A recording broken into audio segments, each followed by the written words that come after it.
Hi friends, ಎಲ್ರಿಗೂ ನಮಸ್ಕಾರ. ಜ್ಞಾನಗಂಗೋತ್ರಿ ಸಂಸ್ಥೆಯ ಇನ್ಕ್ವೆಸ್ಟ್ ಪ್ರಚಲಿತ ಘಟನೆಗಳ ಸರಣಿಗೆ ತಮ್ಮೆಲ್ಲರಿಗೂ ಮತ್ತೊಮ್ಮೆ ಸ್ವಾಗತ. ಇವತ್ತು ನಾವು ಸಂಚಿಕೆ ಸಂಖ್ಯೆ 1021 ಡಿಸ್ಕಸ್ ಮಾಡ್ತಾ ಇದ್ದೇವೆ. ದಿನಾಂಕ 3ರಿಂದ 5 ಜನವರಿ 2026. ಇವತ್ತಿನ ಅಪ್ಡೇಟ್ಸನ್ನು ತಿಳಿಯೋ ಮುನ್ನ ಕಳೆದ ಸಂಚಿಕೆ 2 ಪ್ರಶ್ನೆಗಳ ಸರಿ ಉತ್ತರಗಳು. ಪ್ರಶ್ನೆ ಸಂಖ್ಯೆ 1ಕ್ಕೆ ಆಪ್ಷನ್ ಡಿ ಮತ್ತು ಪ್ರಶ್ನೆ ಸಂಖ್ಯೆ 2ಕ್ಕೆ ಆಪ್ಷನ್ ಸಿ ಸರಿ ಉತ್ತರವಾಗಿರುತ್ತೆ. ಹಾಗಿದ್ರೆ ಇವತ್ತಿನ ಮೊದಲನೇ ಪ್ರಶ್ನೆಗೆ ಬರೋಣ. ಕರ್ನಾಟಕದಲ್ಲಿ ಮೊದಲ ಬಾರಿಗೆ ಕಾಣಿಸಿಕೊಂಡ ಅತ್ಯಂತ ಅಪರೂಪದ ಬಣ್ಣದ ರೂಪಾಂತರದ ಚಿರತೆ ಯಾವ ಜಿಲ್ಲೆಯಲ್ಲಿ ಕಂಡುಬಂದಿದೆ? The ultra rare colour variant leopard spotted for the very first time in Karnataka was camera trapped in which district? So ನಮ್ಮ ಕರ್ನಾಟಕದ ಒಂದು ಜಿಲ್ಲೆಯಲ್ಲಿ ಪ್ರಪ್ರಥಮ ಬಾರಿಗೆ ಒಂದು ವಿಶೇಷವಾದ ಬಣ್ಣದ ಚಿರತೆಯನ್ನು ಪತ್ತೆ ಹಚ್ಚಲಾಗಿರುತ್ತೆ ಅಥವಾ ಕಂಡು ಬಂದಿರುತ್ತೆ. ಅದು ನಮ್ಮ ಕರ್ನಾಟಕದ ಯಾವ ಜಿಲ್ಲೆಯಲ್ಲಿ ಕಂಡು ಬಂದಿದೆ ಅನ್ನೋದು ನಮ್ಮ ಪ್ರಶ್ನೆ ಆಗಿರುತ್ತೆ. ಸೊ ಈ ಪ್ರಶ್ನೆಗೆ ಸರಿಯಾದ ಉತ್ತರ ವಿಜಯನಗರ ಜಿಲ್ಲೆಯಲ್ಲಿ ಕಂಡು ಬಂದಿರತಕ್ಕಂಥ ಚಿರತೆ ಆಗಿರುತ್ತೆ. ಸೊ ಅದರ ಚಿತ್ರವನ್ನು ನೀವು ಇಲ್ಲಿ ನೋಡ್ಬೋದಾಗಿರುತ್ತೆ. ಸೊ ಈ ಕೆಳಗಡೆ ಇರ್ತಕ್ಕಂಥ ಚಿರತೆ ಇದು ನಾರ್ಮಲ್, ಸೊ ನಾವು ಪ್ರತಿನಿತ್ಯ ಅಥವಾ ನಾರ್ಮಲ್ ಆಗಿ ಇರ್ತಕ್ಕಂಥ ಒಂದು ಚಿರತೆ ಆಗಿರುತ್ತೆ. ಸೊ ಈಗ ಕಂಡು ಬಂದಿರತಕ್ಕಂಥದ್ದು ಕಂಪ್ಲೀಟ್ ಆಗಿ ನೀವು ನೋಡ್ಬೋದಾಗಿರುತ್ತೆ ಬಿಳುಚಿದ ಬಣ್ಣವನ್ನ ಹೊಂದಿರತಕ್ಕಂಥ ಒಂದು ಚಿರತೆ ಪ್ರಪ್ರಥಮ ಬಾರಿಗೆ ನಮ್ಮ ಕರ್ನಾಟಕದಲ್ಲಿ ಪತ್ತೆ ಆಗಿರುತ್ತೆ. ಸೊ ಇದಕ್ಕೆ ಕಾರಣಗಳೇನು ಅನ್ನೋದನ್ನ ನಾವಿಲ್ಲಿ ಅರ್ಥ ಮಾಡ್ಕೊಳ್ಳೋಣ. ಅದ್ರ ಜೊತೆ ಚಿರತೆಗೆ ಸಂಬಂಧಪಟ್ಟಂತೆ ಎನ್ವೈರನ್ಮೆಂಟ್ ಅಂಡ್ ಎಕಾಲಜಿ ಸಬ್ಜೆಕ್ಟ್ನಲ್ಲಿ ಬರ್ತಕ್ಕಂಥ ಬೇಸಿಕ್ ಇನ್ಫಾರ್ಮೇಷನ್ ಏನು ಎಲ್ಲವನ್ನ ಕೂಡ ಈ ಒಂದು ಆರ್ಟಿಕಲ್ ಅಲ್ಲಿ ನಾವು ಸಂಪೂರ್ಣವಾಗಿ ಡಿಸ್ಕಸ್ ಮಾಡೋಣ. ಸೊ ಈ ರೀತಿಯ ಚಿರತೆ ಕಂಡು ಬಂದಿರತಕ್ಕಂಥದ್ದು ನಮ್ಮ ಕರ್ನಾಟಕದ ವಿಜಯನಗರ ಜಿಲ್ಲೆಯಲ್ಲಿ ಪ್ರಪ್ರಥಮ ಬಾರಿಗೆ ಅತಿ ಅಪರೂಪದ ಬಣ್ಣದ ಚಿರತೆ ಪತ್ತೆ ಆಗಿರುತ್ತೆ. ಸೊ ಇದು ಯಾವ ಬಣ್ಣವನ್ನ ಹೊಂದಿರುತ್ತೆ ಅಂದ್ರೆ pale reddish to pink strawberry colour ಅನ್ನ ಹೊಂದಿರುತ್ತೆ. ಅಂದ್ರೆ ತಿಳಿ ಕೆಂಪು ಗುಲಾಬಿ ಅಥವಾ ಸ್ಟ್ರಾಬೆರಿ ಬಣ್ಣದ ಕೋಟ್ ಅಂದ್ರೆ ಅದರ ಮೇಲ್ಮೈ ಏನಿರುತ್ತೆ, ಸೊ ಅದು ಈ ಒಂದು ತಿಳಿ ಕೆಂಪು ಗುಲಾಬಿ ಅಥವಾ ಸ್ಟ್ರಾಬೆರಿ ಬಣ್ಣವನ್ನ ಹೊಂದಿರತಕ್ಕಂಥ ಚಿರತೆ ಆಗಿರುತ್ತೆ. ಸೊ ಲೈಟ್ ಬ್ರೌನ್ ರೋಸೆಟ್ ಪ್ಯಾಟರ್ನ್ ಇರುತ್ತೆ. ರೋಸೆಟ್ ಅಂದ್ರೆ ಅದರ ಮೇಲೆ ಇರ್ತಕ್ಕಂಥ ಚುಕ್ಕೆಗಳು ತಿಳಿ ಕಂದು ಬಣ್ಣದ ಚುಕ್ಕೆಗಳನ್ನ ಹೊಂದಿರತಕ್ಕಂಥ ಒಂದು ಚಿರತೆ ಇದಾಗಿರುತ್ತೆ. So distinct from normal tawny yellow leopard. So ನಾವು ಪ್ರತಿನಿತ್ಯ ನೋಡ್ತಕ್ಕಂಥದ್ದು ಅಥವಾ ಸಾಮಾನ್ಯವಾಗಿ ಚಿರತೆಗಳು ಇರ್ತಕ್ಕಂಥ ಸಾಮಾನ್ಯ ಬಣ್ಣ ಯಾವುದು ಅಂದ್ರೆ ಹಳದಿ ಚಿರತೆಗಳು. ಅದನ್ನ ನಾವು ಟ್ಯಾವ್ನಿ ಕಲರ್ ಅಂತ ಹೇಳ್ತೇವೆ. ಟ್ಯಾವ್ನಿ ಬಣ್ಣಕ್ಕಿಂತ ವಿಭಿನ್ನವಾಗಿರ್ತಕ್ಕಂಥ ಚಿರತೆ ಈಗ ನಮ್ಮ ಕರ್ನಾಟಕದಲ್ಲಿ ಪತ್ತೆ ಆಗಿರುತ್ತೆ. ಸೊ ಈ ಒಂದು ಚಿರತೆಗೆ ಏನಂತ ನಾಮಕರಣ ಮಾಡಿರ್ತಾರೆ ಅಂದ್ರೆ ಸ್ಯಾಂಡಲ್ವುಡ್ ಲೆಪರ್ಡ್ ಅಂತ ನಾಮಕರಣ ಮಾಡಿರ್ತಾರೆ. ಬಿಕಾಸ್ ಇದು ನಮ್ಮ ಕರ್ನಾಟಕದಲ್ಲಿ ಸಿಕ್ಕಿರುವ ಕಾರಣದಿಂದ ಶ್ರೀಗಂಧದ ಚಿರತೆ ಅಂತ ಇದಕ್ಕೆ ನಾಮಕರಣವನ್ನ ಮಾಡಲಾಗಿರುತ್ತೆ. ಸೊ ಇದರ ವಿವರಣೆ ಏನು, ಯಾಕೆ ಈ ಒಂದು ಮಾಡಿಫಿಕೇಶನ್ ಆಗಿದೆ, ಬಯೋಲಾಜಿಕಲ್ ಅಥವಾ ಜೀವಶಾಸ್ತ್ರೀಯವಾಗಿ ಇದರಲ್ಲಿ ಆಗಿರ್ತಕ್ಕಂಥ ಬದಲಾವಣೆ ಏನು ಅಂತ ನಾವಿಲ್ಲಿ ಅರ್ಥ ಮಾಡ್ಕೊಳ್ಳೋದಾದ್ರೆ ಜೆನೆಟಿಕ್ ಪಿಗ್ಮೆಂಟೇಷನ್ ವೇರಿಯಂಟ್ ಆಗಿರುತ್ತೆ. ಅಂದರೆ ಇದು ಅನುವಂಶೀಯವಾಗಿ ಆ ವರ್ಣದ್ರವ್ಯದಲ್ಲಿರ್ತಕ್ಕಂಥ ವ್ಯತ್ಯಾಸ. ಅಂದರೆ ನಾವಿಲ್ಲಿ ಅರ್ಥ ಮಾಡ್ಕೊಳ್ಬೇಕಾಗಿರೋದು ಇದು ಯಾವುದೇ ಕಾಯಿಲೆಯಿಂದ ಬಂದಿರತಕ್ಕಂಥ ಒಂದು ರೂಪ ಆಗಿರೋದಿಲ್ಲ. ಅದು ಜೆನೆಟಿಕ್ಸ್ ಅಥವಾ ಅದರ ಒಂದು DNA ಅಲ್ಲಿ ಆಗಿರ್ತಕ್ಕಂಥ ಒಂದು ಮಾರ್ಪಾಡಿನಿಂದ ಸೊ ಈ ಒಂದು ಬಣ್ಣ ಬದಲಾಗಿರ್ತಕ್ಕಂಥದ್ದನ್ನು ನಾವು ನೋಡ್ಬೋದಾಗಿರುತ್ತೆ. Altered melanin or pheomelanin expression ಅಂದರೆ ಅದರ ಬದಲಾದ ಮೆಲನಿನ್ ಮತ್ತೆ ಫಿಯೋಮೆಲನಿನ್ ಇದಕ್ಕೆ ಕಾರಣವಾಗಿರುತ್ತೆ. ಯಾಕಂದ್ರೆ ಮೆಲನಿನ್ ಆ ಒಂದು ಕಾನ್ಸಂಟ್ರೇಷನ್ ನ ಆಧಾರದ ಮೇಲೆ ಬಣ್ಣಗಳು ಬದಲಾಗ್ತಾ ಇರುತ್ತೆ. ಸೊ ಈ ಒಂದು ಮೆಲನಿನ್ ಆ ಒಂದು ಇಂಟೆನ್ಸಿಟಿ ಏನಿರುತ್ತೆ ಅದು ಯಾವಾಗಲೂ ಕೂಡ ನಮ್ಮ DNA ಮೇಲೆ ಅವಲಂಬಿತವಾಗಿರುವ ಕಾರಣದಿಂದ ಆ ಜೆನೆಟಿಕ್ಸ್ ಅಲ್ಲಿ ಆಗಿರ್ತಕ್ಕಂಥ ಒಂದು ವ್ಯತ್ಯಾಸ ಏನಿದೆ ಆ ಒಂದು ವ್ಯತ್ಯಾಸದಿಂದ ಈ ಚಿರತೆ ಈಗ ನಮ್ಮ ಕರ್ನಾಟಕದಲ್ಲಿ ಕಂಡು ಬಂದಿರುತ್ತೆ. So natural colour morph, not albinism or leucism. ಅಂದ್ರೆ ಆಲ್ಬಿನಿಸಮ್ ಅಂತ ಒಂದು ಕಾಯಿಲೆ ಬರುತ್ತೆ. ಆಲ್ಬಿನಿಸಮ್ ಅಂದ್ರೆ ನಾವು ಇದು ಮನುಷ್ಯರಲ್ಲೂ ಕೂಡ ಕಂಡು ಬರ್ತಕ್ಕಂಥ ಕಾಯಿಲೆ ಆಗಿರುತ್ತೆ. ಅವರ ಚರ್ಮ ಬಿಳಿಚಿದ ಚರ್ಮವಾಗಿ ಪರಿವರ್ತನೆ ಆಗುತ್ತೆ. ಬಟ್ ಈಗ ಈ ಒಂದು ಚಿರತೆ ಬಣ್ಣ ಏನು ವ್ಯತ್ಯಾಸ ಆಗಿದೆ ಸೊ ಅದು ಯಾವುದೇ ರೀತಿಯ ಒಂದು ಆಲ್ಬಿನಿಸಮ್ ಕಾಯಿಲೆಗೆ ಸಂಬಂಧಪಟ್ಟಿರ್ತಕ್ಕಂಥ ಒಂದು ಮಾರ್ಪಾಡಾಗಿರೋದಿಲ್ಲ. ಜೆನೆಟಿಕಲಿ ಅಥವಾ ಅನುವಂಶೀಯವಾಗಿ ಆಗಿರ್ತಕ್ಕಂಥ ವ್ಯತ್ಯಾಸದಿಂದ ಆಗಿರ್ತಕ್ಕಂಥ ಒಂದು ಬದಲಾವಣೆಯನ್ನ ನಾವಿಲ್ಲಿ ನೋಡ್ಬೋದಾಗಿರುತ್ತೆ. ಹಾಗಿದ್ರೆ ವಾಟ್ ಈಸ್ ಸೈಂಟಿಫಿಕ್ ಪ್ರೊಫೈಲ್ ಅಥವಾ ವೈಜ್ಞಾನಿಕ ಪ್ರೊಫೈಲ್ ಏನು ಅಂತ ನಾವು ನೋಡೋದಾದ್ರೆ ಇದರ ಸೈಂಟಿಫಿಕ್ ನೇಮ್ ಇದನ್ನ ನಾವು ಪ್ಯಾಂಥರಾ ಪಾರ್ಡಸ್ ಅಂತ ಹೇಳ್ತೇವೆ. ಅಂದ್ರೆ ಲೆಪರ್ಡ್ ಅನ್ನು ನಾವು ವೈಜ್ಞಾನಿಕವಾಗಿ ಪ್ಯಾಂಥರಾ ಪಾರ್ಡಸ್ ಅಂತ ಹೇಳ್ತೇವೆ. ಸೊ ಇದು ಯಾವ ಫ್ಯಾಮಿಲಿಗೆ ಸಂಬಂಧಪಟ್ಟಿದೆ ಅಂದ್ರೆ ಫೆಲಿಡೆ ಫ್ಯಾಮಿಲಿಗೆ ಸಂಬಂಧಪಟ್ಟಿರ್ತಕ್ಕಂಥ ಪ್ರಾಣಿಯಾಗಿರುತ್ತೆ. ಇದರ IUCN ಸ್ಟೇಟಸ್ ಏನು ಅಂದ್ರೆ ವಲ್ನರಬಲ್ ಅಥವಾ ದುರ್ಬಲವಾಗಿರುತ್ತೆ. ನಮ್ಮ ವೈಲ್ಡ್ ಲೈಫ್ ಪ್ರೊಟೆಕ್ಷನ್ ಆಕ್ಟ್ 1972 ವನ್ಯಜೀವಿ ಸಂರಕ್ಷಣೆ ಕಾಯ್ದೆ 1972 72ರ ಅಡಿಯಲ್ಲಿ ಅನುಸೂಚಿ 1ರಲ್ಲಿ ಬರ್ತಕ್ಕಂಥ ಒಂದು ಚಿರತೆ ಅಥವಾ ಒಂದು ಪ್ರಾಣಿ ಇದಾಗಿರುತ್ತೆ. ಸೊ ಇದು ನಮ್ಮ ಕರ್ನಾಟಕದಲ್ಲಿ ಎಲ್ಲಿ ಇದು ಡಿಸ್ಟ್ರಿಬ್ಯೂಟ್ ಆಗಿದೆ ಅಥವಾ ಎಲ್ಲಿ ಇದು ಇದೆ ಅಂತ ನಾವು ನೋಡೋದಾದ್ರೆ ವೆಸ್ಟರ್ನ್ ಘಾಟ್ಸ್ ಅಥವಾ ಪಶ್ಚಿಮ ಘಟ್ಟಗಳಲ್ಲಿ, ಈಸ್ಟರ್ನ್ ಪ್ಲೇನ್ಸ್ ಪೂರ್ವ ಬಯಲು ಪ್ರದೇಶಗಳಲ್ಲಿ, ಡೆಕ್ಕನ್ ಪ್ಲೇಟು ಅಲ್ಲಿ ಹೆಚ್ಚಾಗಿ ಕಂಡು ಬರುತ್ತೆ. Forest, scrub land, plantations, agro forestry areas ಅರಣ್ಯಗಳು, ಕುರುಚಲು ಭೂಮಿಗಳು, ತೋಟಗಳು ಮತ್ತೆ ಕೃಷಿ ಅರಣ್ಯ ಪ್ರದೇಶಗಳಲ್ಲಿ ಇದು ಹೆಚ್ಚಾಗಿ ಕಂಡು ಬರ್ತಕ್ಕಂಥ ಒಂದು ಪ್ರಾಣಿಯಾಗಿರುತ್ತೆ. ಹಾಗಿದ್ರೆ ಮೇನ್ ಪ್ಲೇಸಸ್ ಯಾವುದು? ಇಷ್ಟೊತ್ತು ನಾನು ಹೇಳಿರ್ತಕ್ಕಂಥದ್ದು ಅದರ ಹ್ಯಾಬಿಟ್ಯಾಟ್, ಆವಾಸ ಸ್ಥಾನ ಎಲ್ಲೆಲ್ಲಿದೆ ಅಂತ. ಈಗ ಸ್ಪೆಸಿಫಿಕ್ ಲೊಕೇಶನ್ಸ್ ಅನ್ನ ಹೇಳೋದಾದ್ರೆ ನಮ್ಮ ಕರ್ನಾಟಕದಲ್ಲಿ ಬಂಡೀಪುರ, ನಾಗರಹೊಳೆ ಲ್ಯಾಂಡ್ಸ್ಕೇಪ್ನಲ್ಲಿ, ಭದ್ರಾ ಕುದುರೆಮುಖ ಪ್ರದೇಶದಲ್ಲಿ, ದಾಂಡೇಲಿ ಅಂಶಿ, ಕಾವೇರಿ ವೈಲ್ಡ್ ಲೈಫ್ ಸ್ಯಾಂಕ್ಚುರಿ ಮತ್ತೆ ಬನ್ಯಾರಘಟ್ಟ ರಾಷ್ಟ್ರೀಯ ಉದ್ಯಾನವನಗಳಲ್ಲಿ ಹೆಚ್ಚಾಗಿ ಕಂಡು ಬರ್ತಕ್ಕಂಥ ಒಂದು ಪ್ರಾಣಿ ಇದಾಗಿರುತ್ತೆ. ಸೊ ಇದು ಹ್ಯಾಬಿಟಬಲ್ ಅಡ್ಯಾಪ್ಟಬಿಲಿಟಿ ಅಂದರೆ ಆವಾಸ ಸ್ಥಾನದ ಹೊಂದಾಣಿಕೆಯನ್ನು ನಾವು ನೋಡೋದಾದ್ರೆ ವೇರಿಯಸ್ ಟೈಪ್ಸ್ ಆಫ್ ಹ್ಯಾಬಿಟ್ಯಾಟ್ಸ್ಗಳಲ್ಲಿ ಇದು ವಾಸ ಮಾಡುತ್ತೆ. ಆ ವರ್ಸಟೈಲ್ ಲ್ಯಾಂಡ್ಸ್ಕೇಪ್ಸ್ ಏನು ಅಂತ ನಾವು ನೋಡೋದಾದ್ರೆ ಫಾರೆಸ್ಟ್ ಅಂಡ್ ಗ್ರಾಸ್ ಲ್ಯಾಂಡ್, ಕಾಡುಗಳು ಮತ್ತು ಹುಲ್ಲುಗಾವಲಲ್ಲಿ ಹೆಚ್ಚಾಗಿ ಕಂಡುಬರುತ್ತೆ. Coffee and tea Plantations, coffee ಮತ್ತು ಚಹಾ ತೋಟಗಳಲ್ಲಿ, ಶುಗರ್ ಕೇನ್ ಫೀಲ್ಡ್ ಅಥವಾ ಕಬ್ಬಿನ ಗದ್ದೆಗಳಲ್ಲಿ, human dominated landscapes, even in ನಮ್ಮ ಬೆಂಗಳೂರಿನಲ್ಲೂ ಕೂಡ ಆಗಾಗ ಚಿರತೆ ಪತ್ತೆ ಆಗಿರ್ತಕ್ಕಂಥದ್ದು ಸುದ್ದಿ ಆಗ್ತಾ ಇರುತ್ತೆ. ಸೊ ಇವನ್ ಮಾನವರು ಅಥವಾ ಮನುಷ್ಯರು ಪ್ರಾಬಲ್ಯವಾಗಿರ್ತಕ್ಕಂಥ ಪ್ರದೇಶಗಳಲ್ಲೂ ಕೂಡ ಕಂಡು ಬರ್ತಕ್ಕಂಥ ಪ್ರಾಣಿಯಾಗಿರುತ್ತೆ. ಅಂಡ್ ಪೆರಿ ಅರ್ಬನ್ ಮತ್ತೆ ಫ್ರಿಂಜ್ ಏರಿಯಾಸ್, ನಗರದ ಹೊರವಲಯಗಳು ಮತ್ತೆ ಅಂಚಿನ ಪ್ರದೇಶಗಳಲ್ಲೂ ಕೂಡ ಕಂಡು ಬರ್ತಕ್ಕಂಥ ಒಂದು ಪ್ರಾಣಿಯಾಗಿ ನಾವು ಇದನ್ನ ನೋಡಬಹುದಾಗಿರುತ್ತೆ. So with this let's get into question number 2. Military ದಾಳಿಗಳು ಮತ್ತು ನಿರ್ಬಂಧಗಳು ಸೇರಿದಂತೆ ವೆನೆಜುವಾಲಾ ವಿರುದ್ಧದ ಇತ್ತೀಚಿನ ಅಮೆರಿಕದ ಕ್ರಮಗಳು ಅಧ್ಯಕ್ಷ ಮುಡೋರೋ ವಿರುದ್ಧದ ಆರೋಪಗಳು ಯಾವುದಕ್ಕೆ ಸಂಬಂಧಿಸಿವೆ? Recent US actions against Venezuela, including military strikes and sanctions, are officially linked to charges against President Maduro related to. So ಇತ್ತೀಚೆಗೆ ನಿಮಗೆ ಗೊತ್ತಿರೋ ಹಾಗೆ United States of America Venezuela president ಅನ್ನ ಅವರು ಕ್ಯಾಪ್ಚರ್ ಮಾಡಿರ್ತಾರೆ. ಸೊ ಇದಕ್ಕೆ ಅವರು ಕೊಟ್ಟಿರ್ತಕ್ಕಂಥ ಕಾರಣಗಳೇನು, ರೀಸನ್ಸ್ ಏನು ಅನ್ನೋದು ನಮ್ಮ ಪ್ರಶ್ನೆ ಆಗಿರುತ್ತೆ. ಸೊ ಈ ಪ್ರಶ್ನೆಗೆ ಸರಿಯಾದ ಉತ್ತರ ಮಾದಕ ವಸ್ತು ಭಯೋತ್ಪಾದನೆ ಅಥವಾ ನಾರ್ಕೋ ಟೆರರಿಸಂ ಅಂತ ಹೇಳ್ತೇವೆ. ಸೊ ಈ ಒಂದು ಕಾರಣವನ್ನ ಕೋಟ್ ಮಾಡುವ ಮುಖಾಂತರ ಅಮೆರಿಕಾದವರು ವೆನೆಜುವಾಲಾ ಪ್ರೆಸಿಡೆಂಟ್ ಆಗಿರ್ತಕ್ಕಂಥ ಮಡುರೋ ರವರನ್ನ ಈಗ ಕ್ಯಾಪ್ಚರ್ ಮಾಡಿರ್ತಕ್ಕಂಥದ್ದನ್ನ ನಾವು ನೋಡ್ಬೋದಾಗಿರುತ್ತೆ. ಇದೊಂದು ಜಿಯೋಪೊಲಿಟಿಕಲ್ ಇಶ್ಯೂ ಆಗಿರುತ್ತೆ. ಇದಕ್ಕೆ ಸಂಬಂಧಪಟ್ಟಂತೆ ಸಂಪೂರ್ಣ ಮಾಹಿತಿಯನ್ನ ನಾನು ಇಲ್ಲಿ ಡಿಸ್ಕಸ್ ಮಾಡ್ತೇನೆ. ಸೊ ಇದರಿಂದ ಭಾರತದ ಮೇಲೆ ಯಾವ ರೀತಿಯ ಪ್ರಭಾವಗಳು ಆಗ್ಬೋದು ಅದನ್ನು ಡಿಸ್ಕಸ್ ಮಾಡೋಣ. ಮತ್ತೆ ವೆನಿಜುವಾಲಾ ಮ್ಯಾಪ್ ಅನ್ನ ಕಂಪ್ಲೀಟ್ ಆಗಿ ಸ್ಟಡಿ ಮಾಡೋಣ. ಸೊ ಇದು ಸುದ್ದಿಯಲ್ಲಿರುವ ಕಾರಣದಿಂದ ಸೊ ಇದರ ಮೇಲೆ ಹೆಚ್ಚಿನ ಪ್ರಶ್ನೆಗಳನ್ನ ಕೇಳ್ತಕ್ಕಂಥ ಒಂದು ಸಾಧ್ಯತೆ ಇರುತ್ತೆ. ಸೊ ಈಗ US ಈಗ ಈ ವೆನಿಜುವಾಲನ್ನ ಓವರ್ಟೇಕ್ ಮಾಡಿರ್ತಕ್ಕಂಥದ್ದನ್ನ ನಾವು ನೋಡ್ಬೋದಾಗಿರುತ್ತೆ. ಸೊ ಇವರು ಮಿಲಿಟರಿ ಆಕ್ಷನ್ಸ್ ಅನ್ನ ಕೂಡ ಮಾಡಿದ್ದಾರೆ, ಸ್ಯಾಂಕ್ಷನ್ಸ್ ಅನ್ನ ಕೂಡ ಅವ್ರ ಮೇಲೆ ಏರಿಕೆ ಮಾಡಿರ್ತಾರೆ. ಸೊ ಪ್ರೆಸಿಡೆಂಟ್ ಮಡುರೋ ಅವರನ್ನ ಕೂಡ ಕ್ಯಾಪ್ಚರ್ ಮಾಡಿರ್ತಕ್ಕಂಥದ್ದನ್ನ ನಾವು ನೋಡ್ಬೋದಾಗಿರುತ್ತೆ. So United States of America ತಮ್ಮ ಒಂದು ನಡೆಗೆ ಕೊಟ್ಟಿರ್ತಕ್ಕಂಥ ರೀಸನ್ ಏನು ಅಂತ ನಾವು ನೋಡೋದಾದ್ರೆ narco terrorism and drug trafficking, ಅಂದ್ರೆ ಅಲ್ಲಿರ್ತಕ್ಕಂಥ ಒಂದು ಮಾದಕ ವಸ್ತುಗಳ ಭಯೋತ್ಪಾದನೆ ಮತ್ತೆ ಮಾದಕ ವಸ್ತುಗಳ ಕಳ್ಳ ಸಾಗಾಣೆ. ವೆನಿಜುವಾಲಾದಿಂದ ಅಮೆರಿಕಾಗೆ ಮಾದಕ ವಸ್ತುಗಳನ್ನ ಕಳ್ಳ ಸಾಗಾಣೆ ಮಾಡ್ತಾ ಇದ್ದಾರೆ ಅನ್ನುವ ಆರೋಪದ ಮೇಲೆ ಸೊ ಇವರನ್ನ ಈಗ ಕ್ಯಾಪ್ಚರ್ ಮಾಡಲಾಗಿರುತ್ತೆ. Aimed at controlling access to resources and reshaping Venezuela's oil industry. So ವೆನಿಜುವಾಲಾದ ಒಂದು ಪ್ರಮುಖ ಒಂದು ಅಟ್ರಾಕ್ಷನ್ ಏನು ಅಂದ್ರೆ ಇದು ಪ್ರಪಂಚದಲ್ಲಿಯೇ ಅತಿ ಉತ್ಕೃಷ್ಟವಾದ ಗುಣಮಟ್ಟದ ಕಚ್ಚಾ ತೈಲವನ್ನ ಹೊಂದಿರತಕ್ಕಂಥ ಒಂದು ರಾಷ್ಟ್ರ. ಬಟ್ ಅನ್ಫಾರ್ಚುನೇಟ್ಲಿ ಅಲ್ಲಿರ್ತಕ್ಕಂಥ ಸರ್ಕಾರ ಆ ಒಂದು ಆಯಿಲ್ ಅನ್ನ ಅವರು ಸರಿಯಾಗಿ ಟ್ರೇಡ್ ಮಾಡ್ತಾ ಇಲ್ಲ ಅಥವಾ ವ್ಯಾಪಾರ ಮಾಡ್ತಾ ಇಲ್ಲ. ಸಾಕಷ್ಟು ಇಂಟರ್ನಲ್ ಕಾನ್ಫ್ಲಿಕ್ಟ್ಸ್ ಅನ್ನ ಹೊಂದಿರತಕ್ಕಂಥ ರಾಷ್ಟ್ರವಾಗಿರುತ್ತೆ. ಸೊ ಇದನ್ನ ಈಗ ಅಮೆರಿಕ ಎನ್ಕ್ಯಾಶ್ ಮಾಡಿಕೊಳ್ಳುವ ಸಲುವಾಗಿ ಅವರ ಒಂದು ಪ್ರೆಸಿಡೆಂಟ್ ಅನ್ನ ಈಗ ಕ್ಯಾಪ್ಚರ್ ಮಾಡಿರ್ತಕ್ಕಂಥದ್ದು ಸುದ್ದಿ ಆಗಿರುತ್ತೆ. ಸೊ ಈಗ US ವೆನಿಜುವಾಲಾ ಕಾನ್ಫ್ಲಿಕ್ಟ್ ಏನು, ಇವರಿಬ್ಬರ ಮಧ್ಯೆ ಇರ್ತಕ್ಕಂಥ ಸಂಘರ್ಷ ಏನು ಅಂತ ನಾವು ನೋಡೋದಾದ್ರೆ ಪೊಲಿಟಿಕಲ್ ಕನ್ಫ್ರಾಂಟೇಷನ್ ಮತ್ತೆ ಸ್ಯಾಂಕ್ಷನ್ಸ್, ಅಂದ್ರೆ ರಾಜಕೀಯ ಘರ್ಷಣೆ ಮತ್ತೆ ನಿರ್ಬಂಧಗಳನ್ನ ನಾವು ಈ ಎರಡು ರಾಷ್ಟ್ರಗಳ ಮಧ್ಯೆ ನೋಡ್ಬೋದಾಗಿರುತ್ತೆ.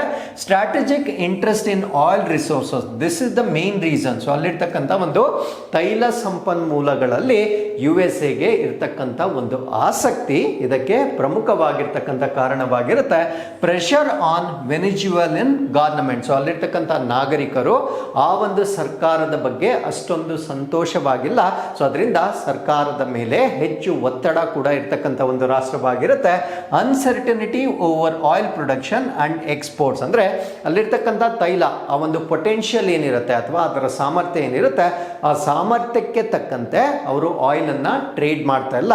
ಸೊ ಎಲ್ಲ ಸಂಘರ್ಷಗಳನ್ನ ನಾವು USA ಮತ್ತೆ ವೆನಿಜುವಾಲಾ ನಡುವೆ ನೋಡ್ಬೋದಾಗಿರುತ್ತೆ. ಸೊ ಹಾಗಿದ್ರೆ what is the significance of Venezuela with respect to oil? ಅಲ್ಲಿರ್ತಕ್ಕಂಥ ತೈಲಕ್ಕೆ ಸಂಬಂಧಪಟ್ಟಂತೆ ವೆನಿಜುವಾಲಾ ರಾಷ್ಟ್ರದ ಮಹತ್ವ ಏನು ಅಂತ ನಾವು ನೋಡೋದಾದ್ರೆ, world's largest proven oil reserves ಆಗಿರುತ್ತೆ. ಅಂದ್ರೆ ವಿಶ್ವದಲ್ಲಿಯೇ ಅತಿ ದೊಡ್ಡ ಸಾಬೀತಾಗಿರ್ತಕ್ಕಂಥ ತೈಲ ನಿಕ್ಷೇಪಗಳನ್ನ ಹೊಂದಿರ್ತಕ್ಕಂಥ ಒಂದು ರಾಷ್ಟ್ರವಾಗಿರುತ್ತೆ. ಪ್ರೊಡಕ್ಷನ್ ಫಾರ್ ಬಿಲೋ ಪೊಟೆನ್ಷಿಯಲ್, ಅಂದ್ರೆ ಉತ್ಪಾದನೆ ಸಾಮರ್ಥ್ಯಕ್ಕಿಂತ ಬಹಳ ಕಡಿಮೆ ಇರತಕ್ಕಂಥ ಒಂದು ರಾಷ್ಟ್ರವಾಗಿರುತ್ತೆ.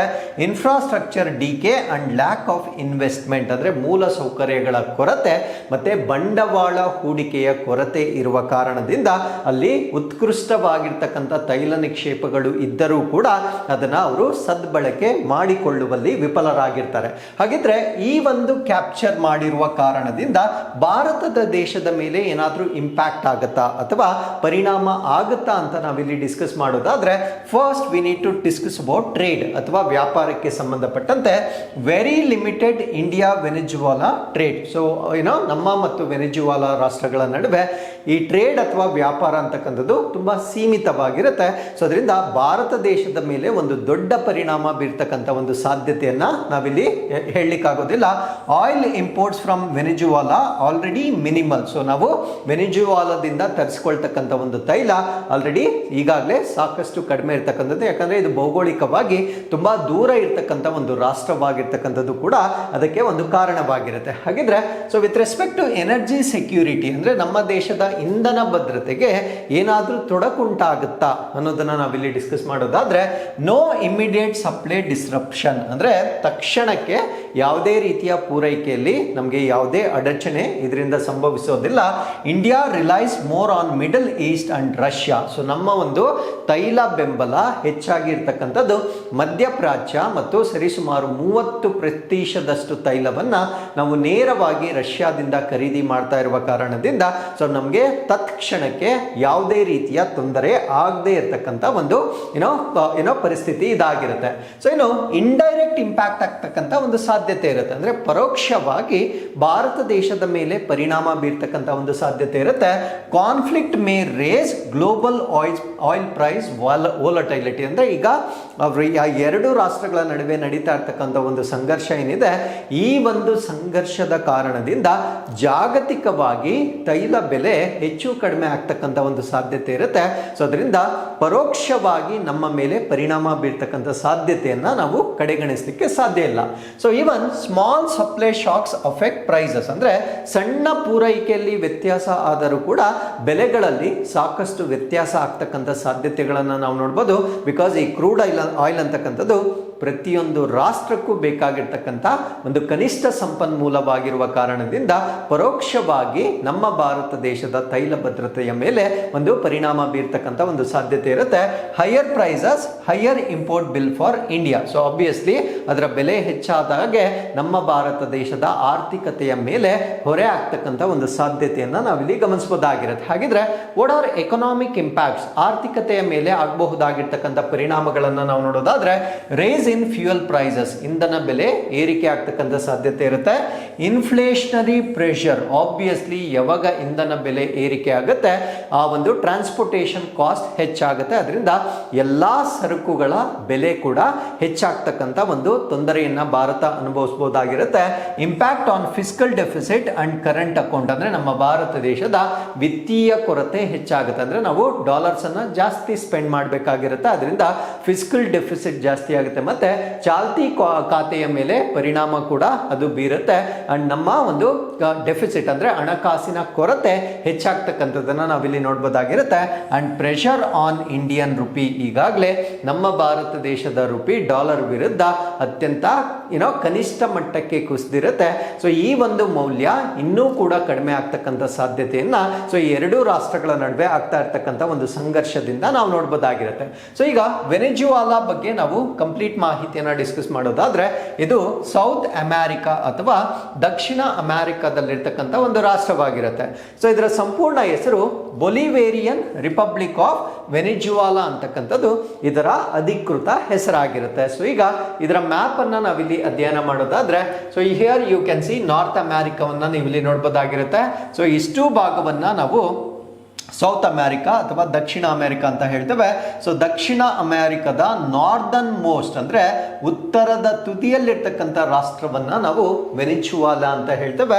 ಸೊ ಇದರ ಮೇಲೆ ಕರೀಬಿಯನ್ ಸಿಯನ್ನ ನಾವು ನೋಡ್ಬೋದಾಗಿರುತ್ತೆ. ಸೊ ಈ ಒಂದು ರಾಷ್ಟ್ರ ಕರೀಬಿಯನ್ ಸಮುದ್ರದೊಂದಿಗೆ ತನ್ನ ಬಾರ್ಡರ್ ನ ಶೇರ್ ಮಾಡ್ಕೊಳ್ತಕ್ಕಂಥ ಒಂದು ರಾಷ್ಟ್ರವಾಗಿರುತ್ತೆ. ಸೊ ಈಗ ಇದರ ನೈಬರಿಂಗ್ ಕಂಟ್ರೀಸ್ ಅನ್ನ ನಾವು ನೋಡ್ಲಿಕ್ಕೆ ಇದರ ಸಂಪೂರ್ಣ ಮ್ಯಾಪ್ ಅನ್ನು ನಾನು ಇಲ್ಲಿ ತಗೊಂಡಿದ್ದೇನೆ. ಸೊ ಇಲ್ಲಿ ಇದರ ನೈಬರಿಂಗ್ ಕಂಟ್ರೀಸ್, ಈ ಕಡೆ ನಾವು ಗಯಾನಾ ನೋಡ್ಬೋದಾಗಿರುತ್ತೆ, ಬ್ರೆಜಿಲ್ ರಾಷ್ಟ್ರವನ್ನ ನೋಡ್ಬೋದು, ಅದರ ಜೊತೆಗೆ ಕೊಲಂಬಿಯಾ ರಾಷ್ಟ್ರವನ್ನ ಕೂಡ ನಾವಿಲ್ಲಿ ನೋಡ್ಬೋದಾಗಿರುತ್ತೆ. ಸೊ ವೆನಿಜುವಾಲಾ ರಾಷ್ಟ್ರದ ಕ್ಯಾಪಿಟಲ್ ಸಿಟಿ, ಪ್ರಸ್ತುತ ರಾಜಧಾನಿ ಯಾವುದು ಅಂದ್ರೆ ಕ್ಯಾರಾಕಸ್ ಅಂತಕ್ಕಂಥದ್ದು ಇದರ ರಾಜಧಾನಿ ಆಗಿರುತ್ತೆ. ಈ ಒಂದು ರಾಷ್ಟ್ರದ ಇನ್ನೊಂದು ಪ್ರಮುಖವಾಗಿರ್ತಕ್ಕಂಥ ಮಾಹಿತಿ ಏನು ಅಂದ್ರೆ, ಆಂಡೀಸ್ ಮೌಂಟೇನ್ಸ್ ಕೂಡ ಈ ರಾಷ್ಟ್ರದ ಭಾಗವಾಗಿರುತ್ತೆ. And you know that Andes mountains ಅಂತಕ್ಕಂಥದ್ದು ಬಹುತೇಕ ಈ ಸದರ್ನ್ ಅಮೆರಿಕನ್ ರಾಷ್ಟ್ರಗಳ ಮುಖಾಂತರ ಹಾದು ಹೋಗ್ತಕ್ಕಂಥ ರಾಷ್ಟ್ರವಾಗಿರುತ್ತೆ. ಸೊ ಇದರ ಬಗ್ಗೆ ನಾನು ಸಾಕಷ್ಟು ಬಾರಿ ಚರ್ಚೆ ಮಾಡಿದ್ದೇನೆ. ಇವನ್ ಲಾಸ್ಟ್ ಇಯರ್ UPSC ಪ್ರಿಲಿಮ್ಸ್ ಅಲ್ಲೂ ಕೂಡ ಆಂಡೀಸ್ ಮೌಂಟೇನ್ಸ್ ಯಾವ ಯಾವ ರಾಷ್ಟ್ರಗಳ ಮೇಲೆ ಹಾದು ಹೋಗುತ್ತೆ ಅಂತ ಪ್ರಶ್ನೆ ಕೇಳಿರ್ತಾರೆ. ಸೊ ಈಗ ಇದು ಸುದ್ದಿಯಲ್ಲಿರುವ ಕಾರಣದಿಂದ ಇನ್ನು ಮುಂದೆ ಬರ್ತಕ್ಕಂಥ ಪರೀಕ್ಷೆಗಳಲ್ಲೂ ಕೂಡ ಈ ಒಂದು ಆಂಡೀಸ್ ಮೌಂಟೇನ್ಸ್ ಬಗ್ಗೆ ಪ್ರಶ್ನೆಯನ್ನ ಕೇಳ್ತಕ್ಕಂಥ ಒಂದು ಸಾಧ್ಯತೆ ಇರುತ್ತೆ. ಸೊ ಇದನ್ನ ಹೊರತುಪಡಿಸಿ ಬೇರೆ ಇಂಪಾರ್ಟೆಂಟ್ ಮಾಹಿತಿ ಏನು ಅಂದ್ರೆ, ಇಲ್ಲೊಂದು ಏಂಜಲ್ ಫಾಲ್ಸ್ ಅಂತ ಬರುತ್ತೆ. ಸೊ ಇದು ವೆರಿ ವೆರಿ ಇಂಪಾರ್ಟೆಂಟ್, ಬಿಕಾಸ್ ಇದು ಜಗತ್ತಿನಲ್ಲಿಯೇ ಅತ್ಯಂತ ಎತ್ತರವಾದ ಟಾಲೆಸ್ಟ್ ಫಾಲ್ಸ್ ಅಂತ ನಾವು ಇದನ್ನ ಹೇಳ್ಬೋದಾಗಿರುತ್ತೆ. ಸೊ ಇದನ್ನ ಹೊರತುಪಡಿಸಿದ್ರೆ ಈ ಒಂದು ರಾಷ್ಟ್ರದಲ್ಲಿ ಅನೇಕ ನದಿಗಳು ಕೂಡ ಹರಿಯುತ್ತೆ. ಸೊ ಕೆಲವೊಂದು ಎಕ್ಸಾಂಪಲ್ಸ್ ಅನ್ನ ಹೇಳೋದಾದ್ರೆ ಅಪೂರ್ ರಿವರ್, ಕೋಜೆಡಿಸ್, ಅದಾದ್ಮೇಲೆ ಲೇಕ್ ಗುರಿ, ಒರಿನೋಕೋ ರಿವರ್. ಸೊ ಈ ರೀತಿಯಾಗಿ ಅನೇಕ ರಿವರ್ಗಳು ಕೂಡ ಹರಿತಕ್ಕಂಥ ಒಂದು ರಾಷ್ಟ್ರವಾಗಿ ನಾವು ಇದನ್ನ ನೋಡ್ಬೋದಾಗಿರುತ್ತೆ.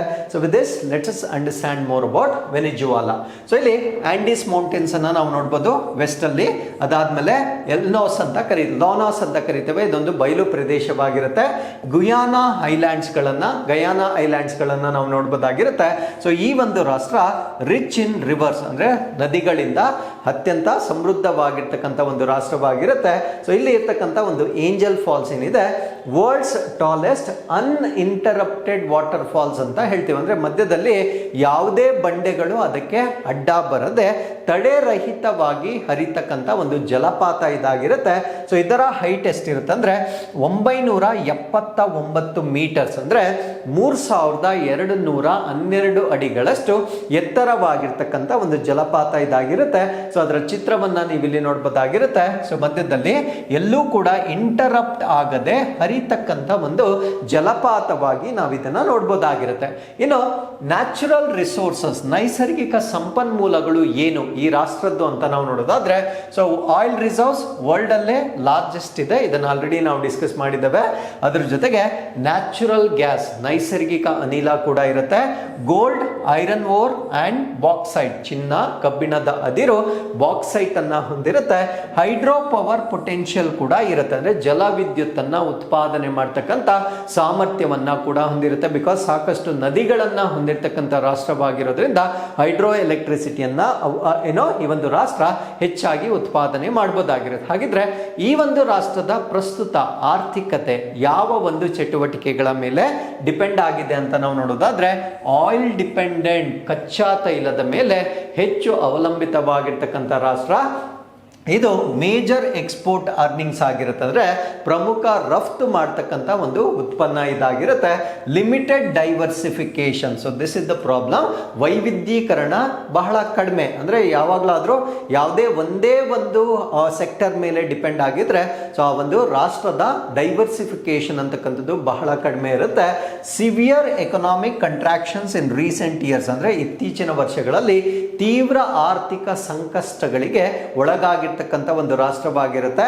ಬಟ್ ಪ್ರಾಕ್ಟಿಕಲಿ ನಾವು ಹೇಳೋದಾದ್ರೆ ಇಷ್ಟೊಂದು ಕಚ್ಚಾ ತೈಲದ ಸಂಪನ್ಮೂಲಗಳನ್ನು ಹೊಂದಿರತಕ್ಕಂಥ ರಾಷ್ಟ್ರ ಅತ್ಯಂತ ಶ್ರೀಮಂತ ರಾಷ್ಟ್ರವಾಗಿರಬೇಕಾಗಿತ್ತು.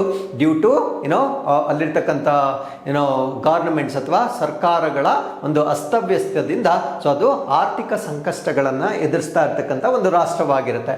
ಇನ್ನು ಪೊಲಿಟಿಕಲ್ ಸಿಸ್ಟಮ್ ಅಥವಾ ರಾಜಕೀಯ ವ್ಯವಸ್ಥೆಯನ್ನು ನಾವು ನೋಡೋದಾದ್ರೆ ಪ್ರೆಸಿಡೆನ್ಷಿಯಲ್ ರಿಪಬ್ಲಿಕ್ ಆಗಿರುತ್ತೆ, ಅಂದ್ರೆ ಅಧ್ಯಕ್ಷೀಯವಾಗಿರ್ತಕ್ಕಂಥ ಒಂದು ಗಣರಾಜ್ಯ ರಾಷ್ಟ್ರ ಇದಾಗಿರುತ್ತೆ.